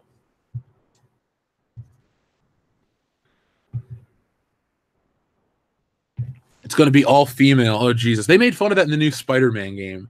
J. Jonah Jameson made fun of all the female reboots, which it is a problem. Female-led movies are not a problem, but why not give the ladies their own chance to shine? Put them in something new, something original, something that lets them be their own, maintain their own identity. Come on, Hollywood, stop being so damn sexist towards the ladies. Give them their chance, their time in the spotlight. They'll get paid really well. Scarlett Johansson's the highest paid actress. Julia Roberts makes tons and tons of money. So they're already there on that. But stop putting them in these roles formerly for men. Let them be their own identity. So thank you, Hollywood, for taking women back 10 steps. Let's stop. Let's stop. So I just wanted to bring that to your attention. This isn't a Pirates of the Caribbean rant. I love the first movie. I saw it in theater. Again, it's something. 2003 was a weird transition year for me. It was from high school or grade school to high school, because if you went from high school to grade school, you really fucked up. When I went from 8th grade into high school, you know, I really wasn't close with the people I went to grade school with, so I didn't really hang out with them my final summer. So that year, I was really into playing video games. I was slightly into wrestling, still into drawing, but I remember going to see that movie with my mom and my grandma because that was one of the few times I've been to the movie with both of them. I've taken them as an adult to see like La La Land, or I took my grandma to see this Billy Crystal movie with Bette Midler. and she loved it. I thought it was fucking terrible. My mom and I looked at each other the whole time like, what is this? But my grandma was cracking up. So she had a great time. But Pirates of the Caribbean is one of those memories I have going with both of them. And I was blown away. I saw it on TV a bunch. I think I even rented it from the library when I was a little older. That and The Incredibles were like the last two Disney proper films that I was into. But the sequels, not so much. The whatever they're doing now, I don't care. Not a fan. Not really bothered by the fact that it's pirates. I'm bothered by the fact that it's 15 years and we're going back to the well. I mean, there are literally millions and millions of concepts out there that Disney could just fucking buy real cheap and make something new and own a new IP. Take a chance. You know, all these other studios, take a chance. Disney's going to make so much goddamn money from their theme parks and other stuff that they should at least foster some creativity. It's going to take a damn, what's his name, Michael Eisner level guy to come in and say, hey, we're going to take new chances. Like if I were Bob Iger, if I had that power, I wouldn't be worried about the president's seat. What I would want is just, you know, if it was me in that position, we would want to make our money on this and this and that. But I would also take some chances on new IPs. A Wrinkle in Time didn't work. For you to say, well, A Wrinkle in Time was a chance on a new IP. It was an adaptation of a book. But remember, folks, when you go woke, you go broke. Don't try to push that shit into entertainment. Remember that movie that came out? It was like X-Men, but it wasn't like X-Men, and the black girl was in the lead and all that stuff, and it didn't flop because she was black, but it flopped because it was more that teenage angsty bullshit. You see, Disney went with more teenage angsty bullshit with Chris Pine this time. Go for something that you know is going to sell. You know what? You're going to make a new Rocketeer movie? Don't make it a black chick in the 50s. Make it the following of, what's his name? Not Will Wheaton. What's the guy's name? Cliff. Cliff is the Rocketeer. You know, follow him.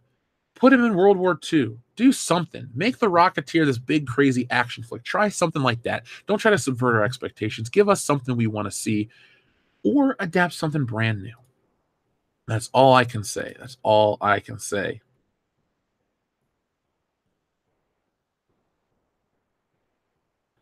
My opinion on the Legends canon.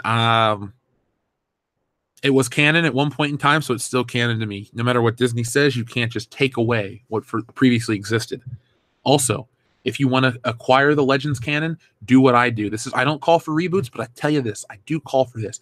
If you need Star Wars books, you go get older printings. They're the same damn book. Do not give Disney $30 or $15 or $8 for a new paperback. Go to your local half-price bookstore, support a local business, and go pick up that book that already exists. Go to your local comic book shop and get the pre-Legends version of all these Dark Horse Star Wars books. You know, our friend American Trent 007 in the chat has gone out of his way to acquire the Dark Horse Star Wars comics that I always talk about. Let me show you what I'm talking about. I keep going on all the time. Oh, guys, you got to read the Dark Horse Star Wars book. You got to read the Dark Horse Star Wars books. Well, Dark Horse Star Wars, like there's no E in Star Wars, 2013, excuse me. This is the comic book series that I recommend above all else. Was this 20? I thought this was 2011 when the series came out. I was wrong, yes.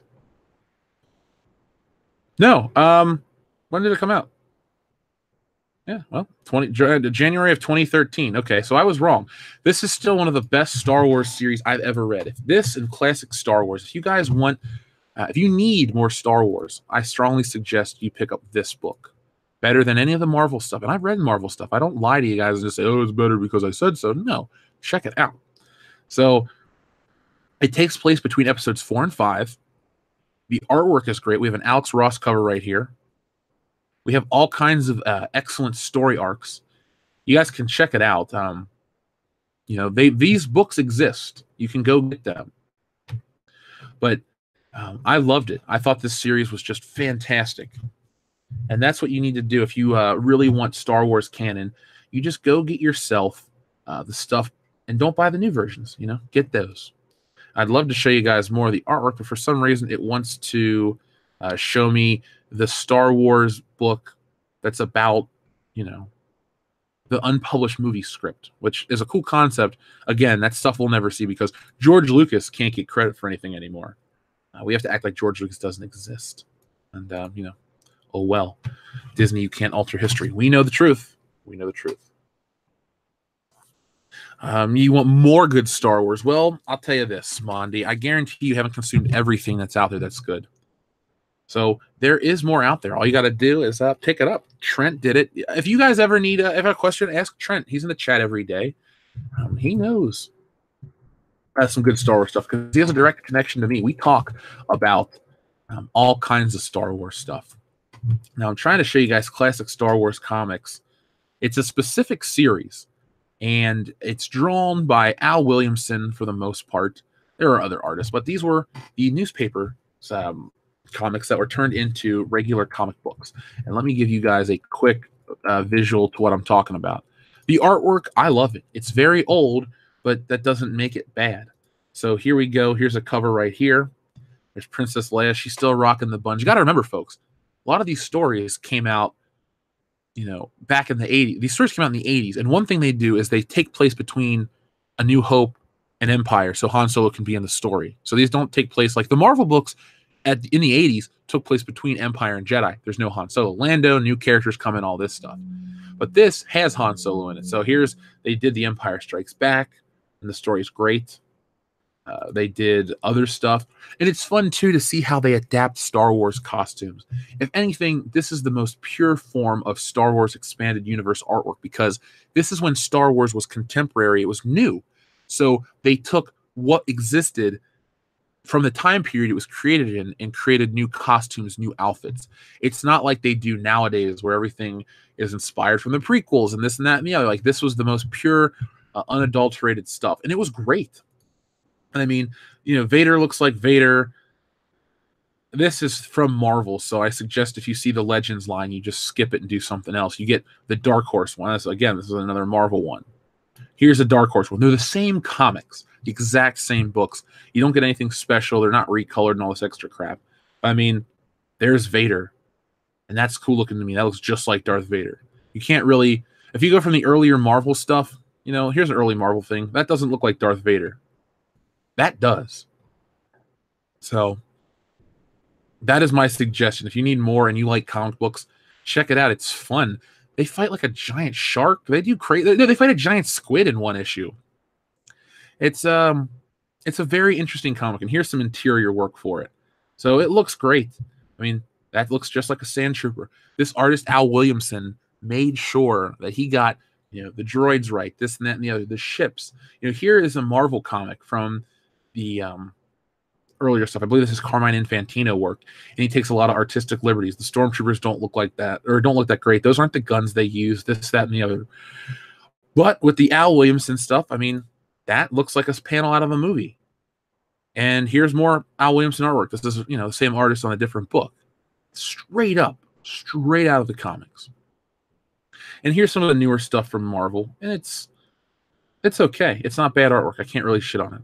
But there's my suggestion if you guys need more, want more, scream for more. And there's some interior stuff as well. Look at that. That to me is great comic book art. That is the stuff I like. That is the stuff I aspire to draw like.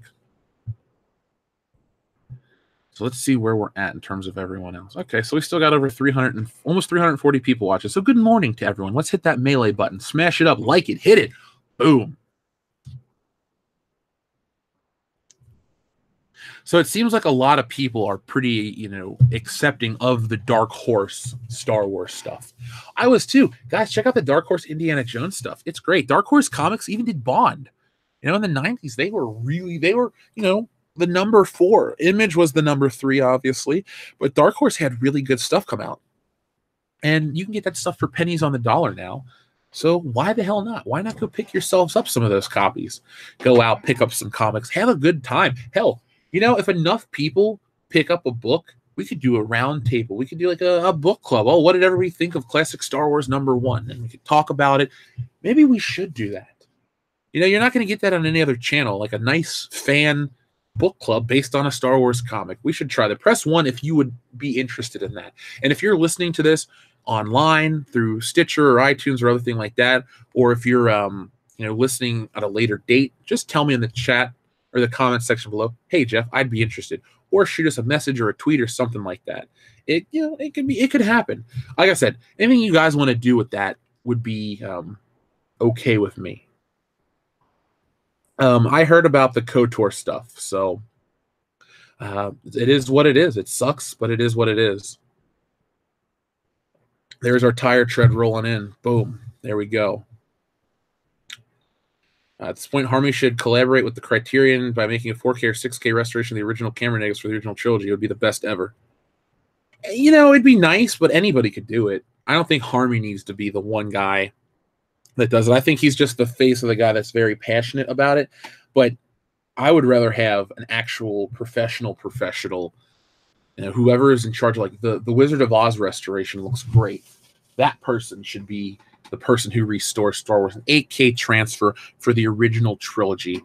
And you know what? Pull a Blade Runner. Give us an 8K transfer of every version of the film. Let the fans decide which cut they want to watch. You want to watch the original trilogy? Hey, more power to you. You want to watch 97? Cool. You want to watch 04 or 2011? More power to you as well. Or you want to watch the 2020 cut that is curated by Jeff Hicks personally? Well, then you're my personal favorite listener or fan, because I got my own cut of Star Wars I'm working on. I'm going to ask Ivan for a couple editing techniques, and it's just going to be a private edit of Star Wars. I'm not going to try to sell. Obviously, I can't sell it or do anything stupid like that, but I could always tell you guys how to make my own edit of Star Wars. It'd be a lot of fun. Swinging Cod says, speaking of Dark Horse, thoughts on Hellboy reboot? Well, let's see. My thoughts on the Hellboy reboot. Personally, here's the thing.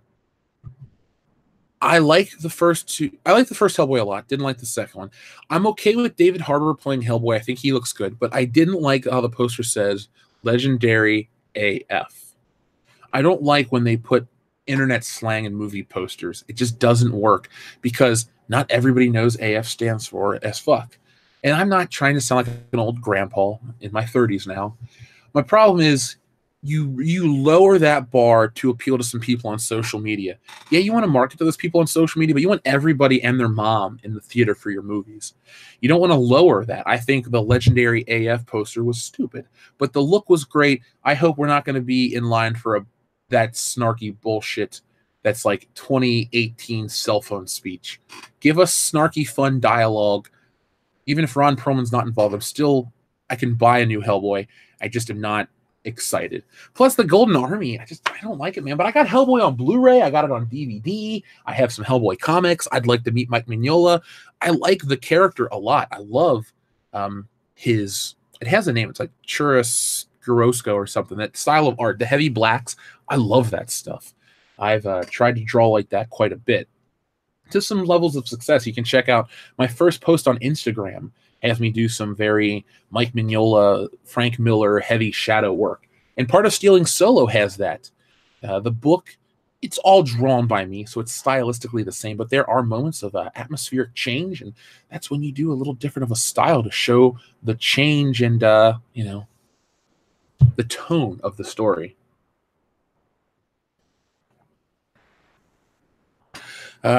Yes, Grandpa Jeff.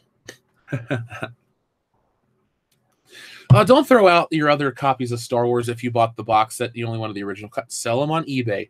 Make money. You can make money in all of this stuff. You know, I talk about comic book action figures, the Marvel Legends line doing great numbers, and the Star Wars line is doing garbage.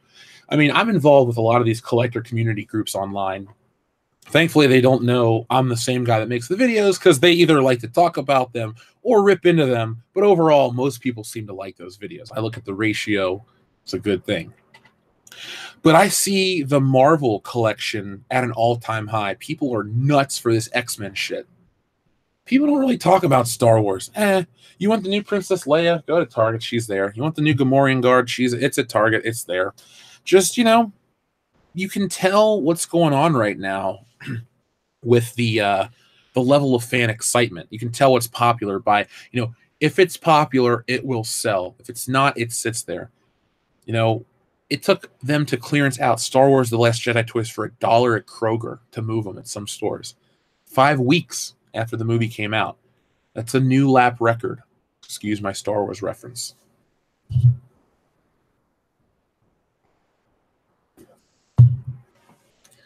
Thank you, the DJ D Show, for the compliment. I'm excited to do art. It's funny. I thought I'll never do comic books, and I'm doing them now. And with this audience, it seems like you guys are very receptive, so I'll keep doing them. Like I told you, we're all getting in. Well, I have Anthology any day. I want to just open up my other computer and look at it. But Anthology is going to be shipped out to you guys, so be prepared. It's an older comic, but you're going to get it. It's a black and white kind of colored book, and all I can say is thank you to everybody who made it possible, and I hope you enjoy it. I know you'll love Stealing Solo. Stealing Solo is in a whole other league of its own. I don't need to preface that book. That is, you've seen the artwork. It's getting professionally colored. I'm excited. But Anthology is an old story near and dear to my heart. And hopefully you guys like it as much as I do, and we can launch issue number 2 and do all kinds of fun stuff like that. Will I be releasing a Stealing Solo PDF for those that missed the Kickstarter type of thing? Oh, the Indiegogo? Probably not.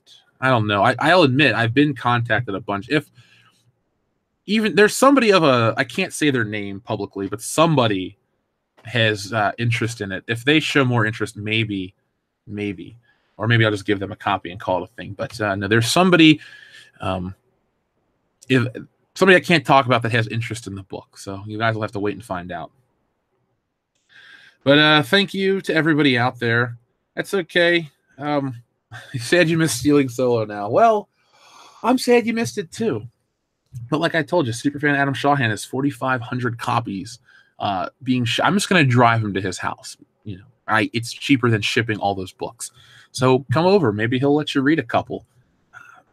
It's up to him. You just got to ask nicely. I do not think I'm old at 30. I'm just joking, Grand Moff Tarkin. I wish PewDiePie wants the book. If PewDiePie wanted the book, if he said, hey, if you open your store or do something or start a new Indiegogo, I will promote it on my channel. Well, then, God damn it, there would be another one for PewDiePie. But that wasn't the case. I wish that was the case. Could have moved out of this house and bought a Ferrari. I don't think I'd fit in a Ferrari. What would I buy? I still want an Aston Martin. I would be uncomfortable. I will suffer just to drive the same car James Bond drove. I have the watch. I wore that on my birthday, which was a lot of fun. Felt cool. Had a sport coat. And I rang in 30 properly dressed. Everyone's like, you look so great. I'm like, thank you. Beats the normal black t-shirt and shorts I wear when I record these shows. If you're ever curious to what I wear, there you go. But promise me you won't sell to Disney. Anyone but Disney. Disney isn't buying. Disney doesn't even know we exist. Disney's not buying. It ain't Disney. It's a specific person. So let's see. Do another cover drawn by EVS. Why don't you guys let me do an alternate cover myself? You guys just saw the mock-up of the first one. Maybe I'll do an even better cover. Who knows? We could get EVS on board. Anything's possible. He is my good friend. But I don't know. Maybe I want to hire Alex Ross. That'd be way too expensive. EVS is a world-class talent. I can't even joke. But man, an Alex Ross cover, holy shit, that'd be incredible. Oh, no, we'll get Frank Cho. He's anti-comic skate. I'm like, Frank, we want to use your artwork. We want to commission you for a cover, and we want to use it for a comic book. Okay, pay him his fee, sign the papers, and then I'm like, yeah, it's for comic skate, thanks. And then, boom. That would be hilarious. That would be hilarious. I thought the next comic Jeff was doing was Moist Man and Muffin. It's a good name, but no, Moist Man and Muffin isn't happening. I really don't know what's next. I want to get through this one and see. There won't be a sequel to Stealing Solo as of yet, so you never know. All done in crayon. That'd be hilarious. What movie do you think deserves a restoration treatment right now besides Star Wars?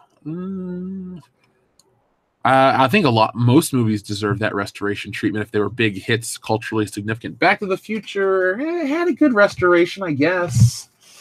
Let's look at my shelf. I'm gonna be a little selfish and say Beverly Hills Cop deserves a new 4K transfer. The movie made more than Ghostbusters. It was a huge hit. It was the blockbuster that time forgot, which is ironically enough the video that I'm going to be making in December for Beverly Hills Cop's 34th anniversary. But other movies that I think deserve great transfers, Wayne's World, Batman 89 deserves a 4K transfer. Die Hard doesn't look that good in 4K. I wish they could redo the audio for Evil Dead 2. It still sounds like it was recorded in a tin can, but, you know, I'm fine with that. I mean, it needs some stuff. Oh, I would never remake Back to the Future.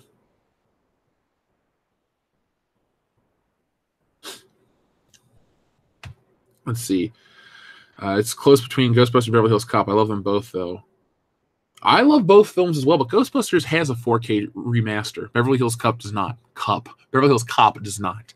Believe me, I have the Blu-ray. I have a digital copy of the Blu-ray rip. I have the Betamax, the Laserdisc, the DVD, the VHS, the 8mm tape, this Philips CDI disc, but I do not have the Disco Vision. What is that one called? The CED. Once I have the last version on, the CED, then I'm good to go. And Beverly Hills Cop, I will own everything. I even have multiple different releases of the Betamax tape. So, believe me, there we go.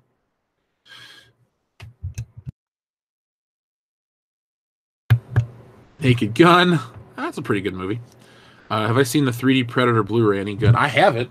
The Predator looks fine. I've never watched the 3D because I don't have a 3D television, but the 2D of it looks good. Am I going to do more parody comics in the future? Depends what people want. I have Anthology number 2 written from years ago. I could go back to that. It just depends. Superheroes may not be really my thing. I can draw superheroes and they're fun. I like them. But I mean, my favorite superheroes already exist, and anything I do, I know somebody who has tried to create their own superhero, but at the end of the day, they just ripped off Spider-Man. I don't ever want to be that guy. Stealing Solo is my own story concept. All of these things are, wholly Jeff Hicks original creations, and that's what I want to do. Parodies down the road, I do have one though. Nick came up with a rough idea, which we could turn into The Warriors. It's a parody of The Warriors, which would be fucking awesome. So I don't want to tell you guys about it yet because I don't want people to. I want to finish Stealing Solo before we talk about that one. But that idea has been written down. I'll tell you guys more about it the closer we get. But that would include other YouTubers, members of the High Council. It would be a lot of fun. What do I think of Beverly Hills Cop 3? It sucks, but I own it on DVD. Batman 89 on home video is supposed to be much brighter than the original prints. I bet the movie will be made even more atmospheric with the restoration. I think that was just for the VHS that it was lightened like that. I think the Blu-ray is pretty dark. I have the Blu-ray right here. I can pull it out and look. I won't right now because I'm on the air. Let's see. EVS draws superhero comics. Yes, he does quite well. EVS's Green Lantern is fantastic. Believe me, before he was my friend in the Comic Artist Pro Secrets on YouTube, he was just Ethan Van Sciver, the guy from DC Comics that I liked his books. Who wants to watch the Garbage Pail Kids in 4K? Nobody, Dio Brando. Nobody.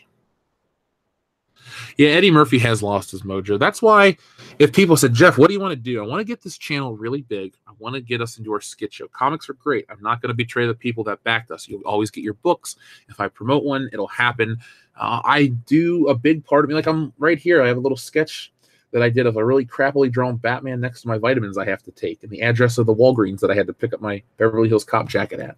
So that part of me is there. But you brought up Eddie Murphy. My ultimate goal in life would be to get our channel to be big, write our skit show, be on Adult Swim, doing all that stuff, and it'll happen. We're gonna make it happen. We have the talent, but to get Eddie Murphy on board for Beverly Hills Cop 4 and do it ourselves, not just necessarily the 4 guys from the show, because I don't want us to be in all these movies, but I'm like the one dude that gets it, so I could definitely make a part 4. I even did it. If you go back and you listen to the old episodes, Seth Scott and a couple other guys on the Facebook page can give you the link. If Tap and Die is listening, if anyone's listening that listens to the old episodes, do us a favor, get the episode number or just put the link to the episode in our Facebook page for Beverly Hills Cop 4. I wrote Beverly Hills Cop 4 out. I'd love to do that. That'd be a lot of fun. And that's one of my ultimate goals. Now, I don't need to be in the damn movie. It's fine. I don't really need to be in it. I'm not Alfred Hitchcock, but I'd love to write it and possibly direct it. That'd be so cool. Stealing Murphy. What would it take to get a video of Dion doing a stable and feeding, grooming, and riding a horse? A lot more than just a question, bro. Apollo Creed. Rebuying film when a new format arrives sucks and it's getting annoying. They should allow you to upgrade rather than rebuying. Yeah, I could see where you're coming from with that. I don't really upgrade every movie, though. Like, if you look at my VHS collection as a kid, it's like 20 movies. Then you look at my DVD collection, it's like 400 or 500. And then you look at my Blu-ray collection, and it's even smaller. It's maybe 60 to 70. What I do is, depending on the movies I own, for example, I don't need Happy Gilmore on Blu-ray. It looks fine on DVD upconverted. But The Incredibles, I think you need to see in Blu-ray quality. If it's a favorite movie like a Back to the Future or an Indiana Jones, I'm going to buy it no matter what. If it's a favorite, they got my money guaranteed. But, you know, like A Christmas Story, I upgraded that. It really didn't need to be upgraded, but I love A Christmas Story, and I got it real cheap. And then the new movies, I always go for the Blu-ray, never the DVD. Even if it's a couple bucks cheaper, why not get the best version possible? So I do see where you're talking about upgrading, but I don't mind certain films. In certain films, I would love to come out on Blu-ray, like National Lampoon's European Vacation. I want more. I want more Chevy Chase movies. I'm still waiting on that Fletch soundtrack, by the way.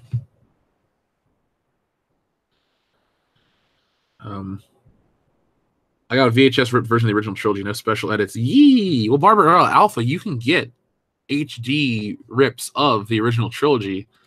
The Harmy Despecialized edition. They're not ripped from a VHS. They're in widescreen, which they should be to present the theatrical presentation. And they don't have those edits that people dislike. Yes, Harold Faltermeyer is legend. He is... Is he my favorite composer? No, he's no John Williams, but he's damn good. They should reboot The Land Before Time and make it super dark for adults. Didn't the mom die? So isn't it already kind of dark? I don't know. You've heard me talk about my least favorite childhood memories. Going to someone's house to be babysat and having to watch Land Before Time. Ugh.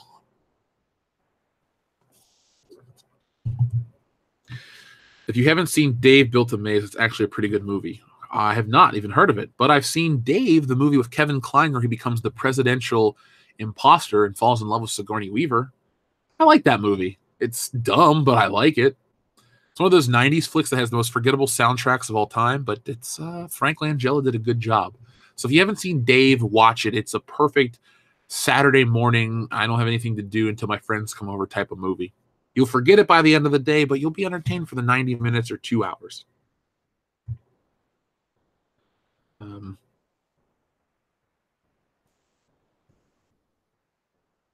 Let's see who else we got popping up. We're going to close this show out. We're getting in the final stretches of Good Morning Pop Culture. Thank you to everybody. We started out incredibly strong, so let's end it strongly. You know, I hate, boom, we started off with a bang and then sputters to a slow, slow death.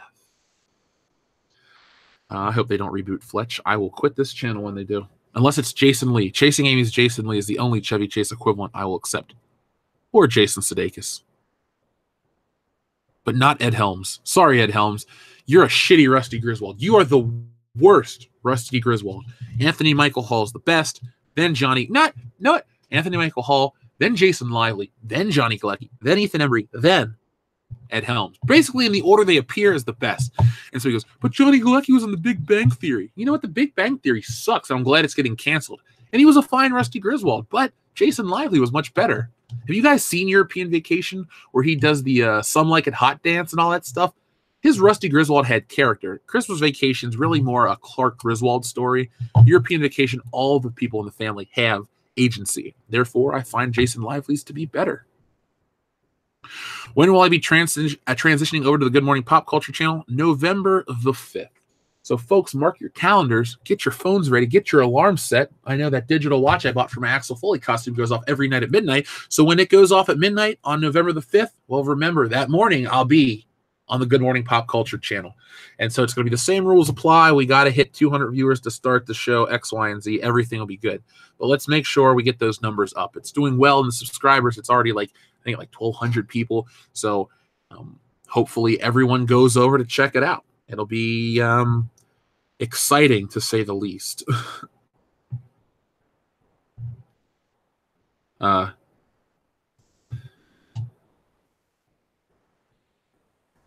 I hope they don't reboot Back to the Future. Well, they won't. They won't reboot Back to the Future.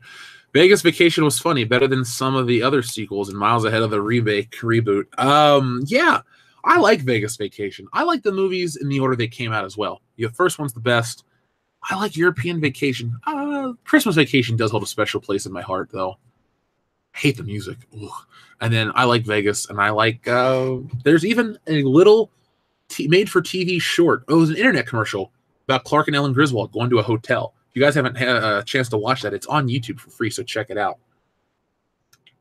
But I haven't even watched the remake boot. That's just not a thing for me. But I showed my mom Vegas Vacation not too long ago because we went to Vegas in 2015 with my aunt. And every once in a while when people ask my name, I say my name is Nick Papagiorgio, and no one ever questions that because they can't figure out what I am. Jeff, is the main reason you hate Big Bang Theory is because it's mainstream geek culture and nerd culture? No, I hate it because it's a stupid show that isn't funny and repetitive. It's cool that everyone likes geek culture because they make toys and shit I like. But at the end of the day, it's going to suck for everyone that has liked this for the whole time because once this show goes away next year, a big contingent of people will just stop being involved in this geek culture. Well, the Big Bang Theory, Sheldon and Leonard and all of them are dressing up like Doc Brown and whatever. How am I going to watch the show? How am I going to do this? Well, you know what? You like this shit apparently on your own. Go be a fucking individual and buy this shit without the show telling you what to buy. Yes, look, I saw the commercial at the gym yesterday. Pissed me off. I do love when Chevy Chase punches the moose. Sorry, folks. Park's closed. Moose out front should have told you. Rest in peace, John Rest in peace, John Carpenter. Shit. I hope he's not dead. Rest in peace, John Candy. Hey, Jeff, in 3 years of world-class bullshitters, what are some of the highlights that come to mind? This year overall has been the best year. It's been exciting because people are actually watching. Before, it was like for an audience of one, Mr. Frank Sharp of Sharp Records. If you don't understand that reference, well, watch movies. But what I will say is earlier memories, seeing The Force Awakens was rough, but also watching the rise of that video was exciting. Meeting some of the listeners early on, like Channel Dad Brian Lape, was fun. But honestly, the podcast has been great, and it's been, great for my friends. But the channel this year is where all the highlights would come from. Meeting Ethan and Jeremy, creating the High Council, making it a full-time thing. Those are the highlights. Let's see. Big Bang Theory is dumb. Makes sci-fi fans look shallow and dumb. The show is shallow and dumb. Let's see. No Darth Obscurity. No. Let's see. There's one Big Bang joke. The show itself. I like that. Fuck the Big Bang Theory. Hey, Jeff. I watched you too. Big sub. Let's see. So are they ever going to... Let's see. So are we ever going to get summaries of these big, long videos, or is this long-form crap the new norm? I'd like to unsub if they are. Well, I'd like you to unsub anyway. But there's been the videos have been coming out. So I guess you didn't watch the one on Saturday because it's too much of an effort to go back and check those out. So just go ahead and unsub. That'd be great. But we have these plenty. They're going to keep coming out too.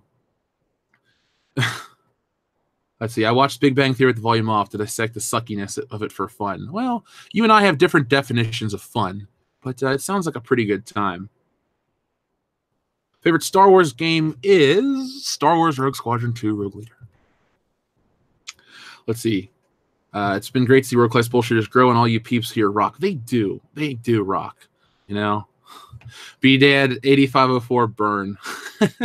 Yeah, there's a degree that you can be nice to everybody, but at the same time, it's like you got to do some of the legwork yourself. The shit you want's out there. It's not my fault that people don't have an attention span. So I'm not going to apologize for everyone else's shortcomings. I'll do what I got to do to make the channel successful and appeal to as many people as possible. That's all I can do. Observer Dude says, if Back to the Future gets remade, who do you think will be the feminist, or do you think it'll be a feminist SJW movie? Maybe Doc Brown would be a black woman. So, Observer Dude, thank you for your super chat. If they do an SJW remake of Back to the Future, I'll pull a Chris Crocker. Remember Chris Crocker, that guy that would sit and cry? That's what I'd do for Back to the Future, the remake. But it would be something stupid. Maybe when our skit show drops, we'll do a Back to the Future Woke to the Future. That's the fucking title right there. And it will be just the dumbest crap. So we'll have the woman who plays Michonne do Doc. No, she'll be Marty. Marty will be a 45-year-old black woman. Doc Brown will be will still be played, but no, not Christopher. Oh, wait, are we trying to put salt in the wounds? Because we'll still have Doc Brown be played by Christopher Lloyd. But it'll just be the most preachy, progressive shit. And nobody would like it. Nobody would go out to see it. They'll make Biff into Donald Trump ripoff. Well, to be fair, Biff in part 2 was based off Donald Trump. It's on the Blu-ray commentary, the DVD commentary, if you guys don't have the Blu-ray cut. So you guys can check that out. They said that themselves, but back then he wasn't a politician. It really wasn't a political thing. He was just a guy, a real estate magnate and into gambling. So that's kind of why they did that.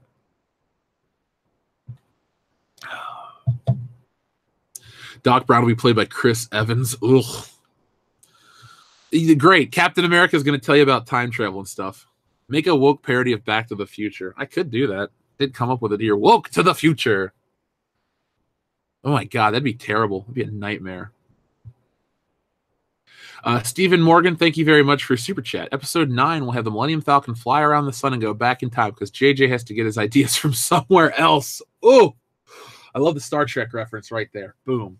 Again, borrow from Star Trek to elevate Star Wars. Borrow from Star Wars to elevate Star Trek. The circle is now complete when it comes to J.J. Abrams produced content. J.J. Abrams, my friend. Well, you're not my friend. You're just a dude out there.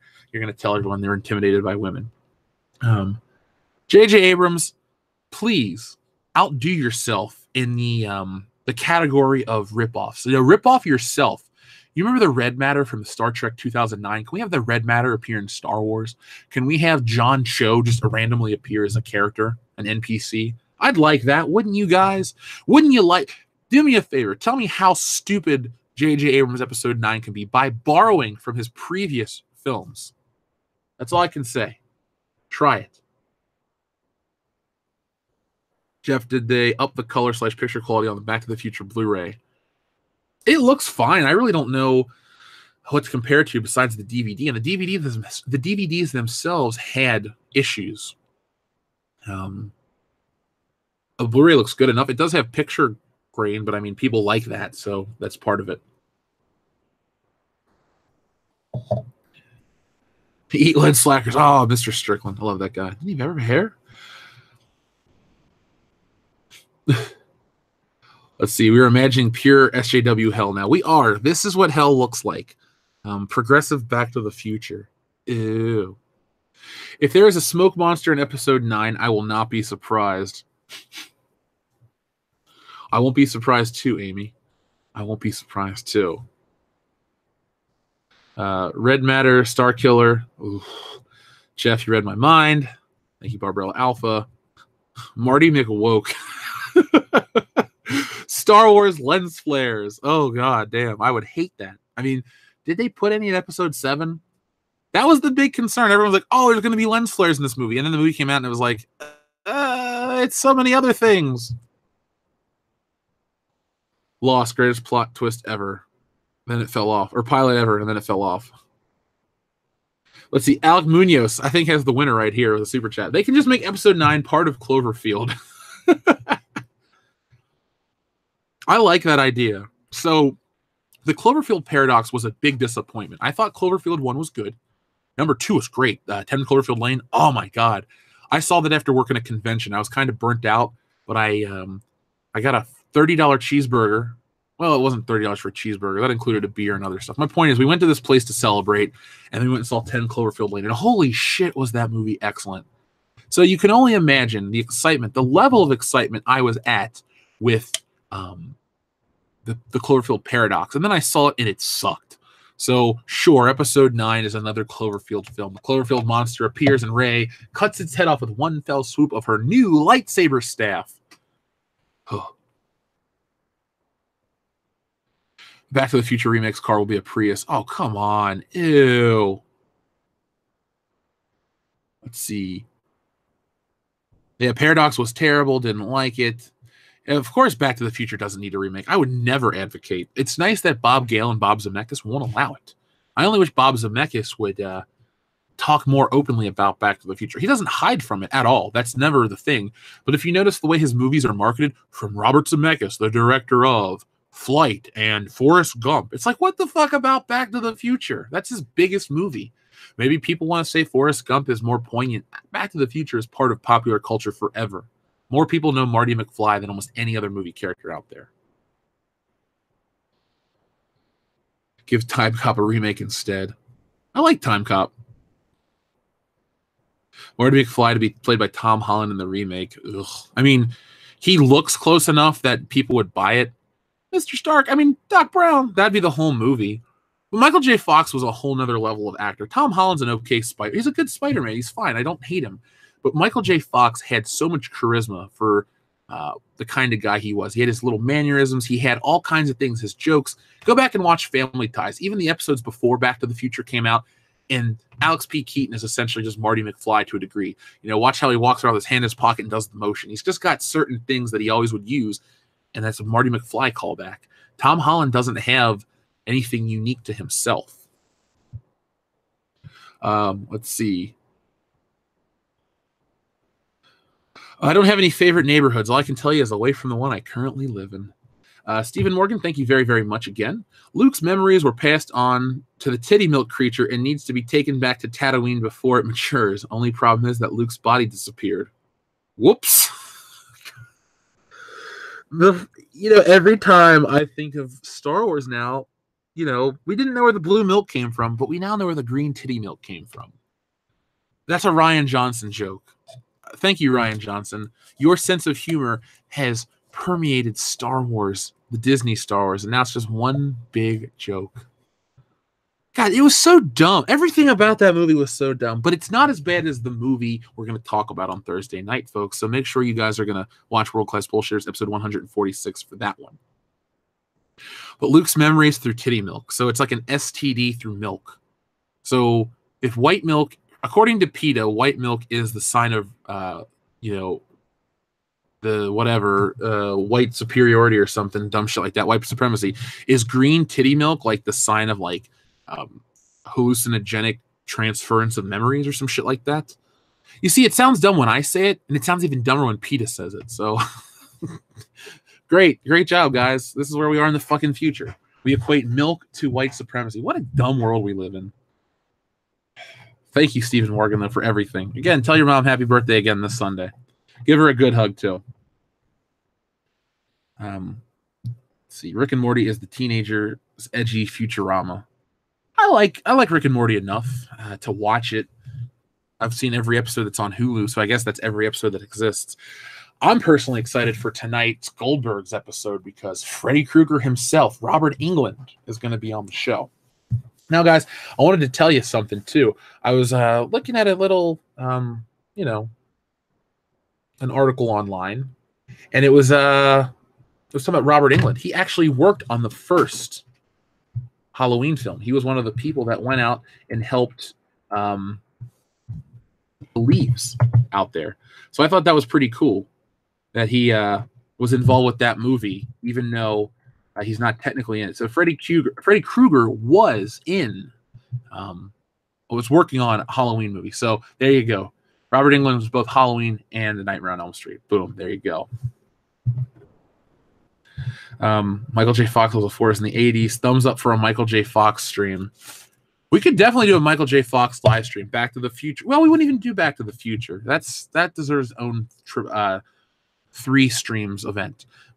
Teen Wolf, Secret of My Success, The Frighteners, all kinds of those movies. I like Doc Hollywood if you want. Doc Hollywood's an okay movie. See, Doc Hollywood and a lot of Michael J. Fox stuff was this type of movie you'd catch on cable as a kid. Not cable, terrestrial TV. That's the kind of stuff I'd catch as a kid on TV. And I liked it. I guess it's because I watched it as a kid. What I find frustrating about the whole 35mm versus home video debate is that everybody has different answers to what resolution 35mm is. Maybe it depends on the film stock. I didn't even know there was a whole 35mm versus home video debate. That's news to me. That's all I can say is it's news to me. I was not aware that that was a question for a lot of people. Oh, well, sorry. I wish I knew more about it. I like the best picture quality I can get. So, you know, that's that. You know, maybe I'll learn more about it in the future. But let's see, it's 10 a.m., so it's time to go. So, folks, thank you for joining us here on Good Morning Pop Culture. It's been a lot of fun. It's been a great day. And I'll be back tomorrow with more. So if you guys are, missing out on the content, we have put up a video on Saturday morning. So make sure you guys check it out. It's got all the editing and fun snark you love, but it's there. Just like we put out videos last week and the week before. I can't help that, YouTube doesn't let you know. But if you're ever wondering what happened, well, just go click on the channel page and check out the countless videos that we've made as of late. Just people didn't watch them. So, folks, I'll be back in the future. No, do not send me sugar-free gummy bears. I don't want to shit my brains out like the LA Beast. It's not gonna be pretty. So, can we reboot the world? Sure, why not? But can I step out? Because I kind of like where I am right now. So I'm having a good time. You guys are having a good time. And as always, thank you for watching Good Morning Pop Culture. And I'll be back tomorrow.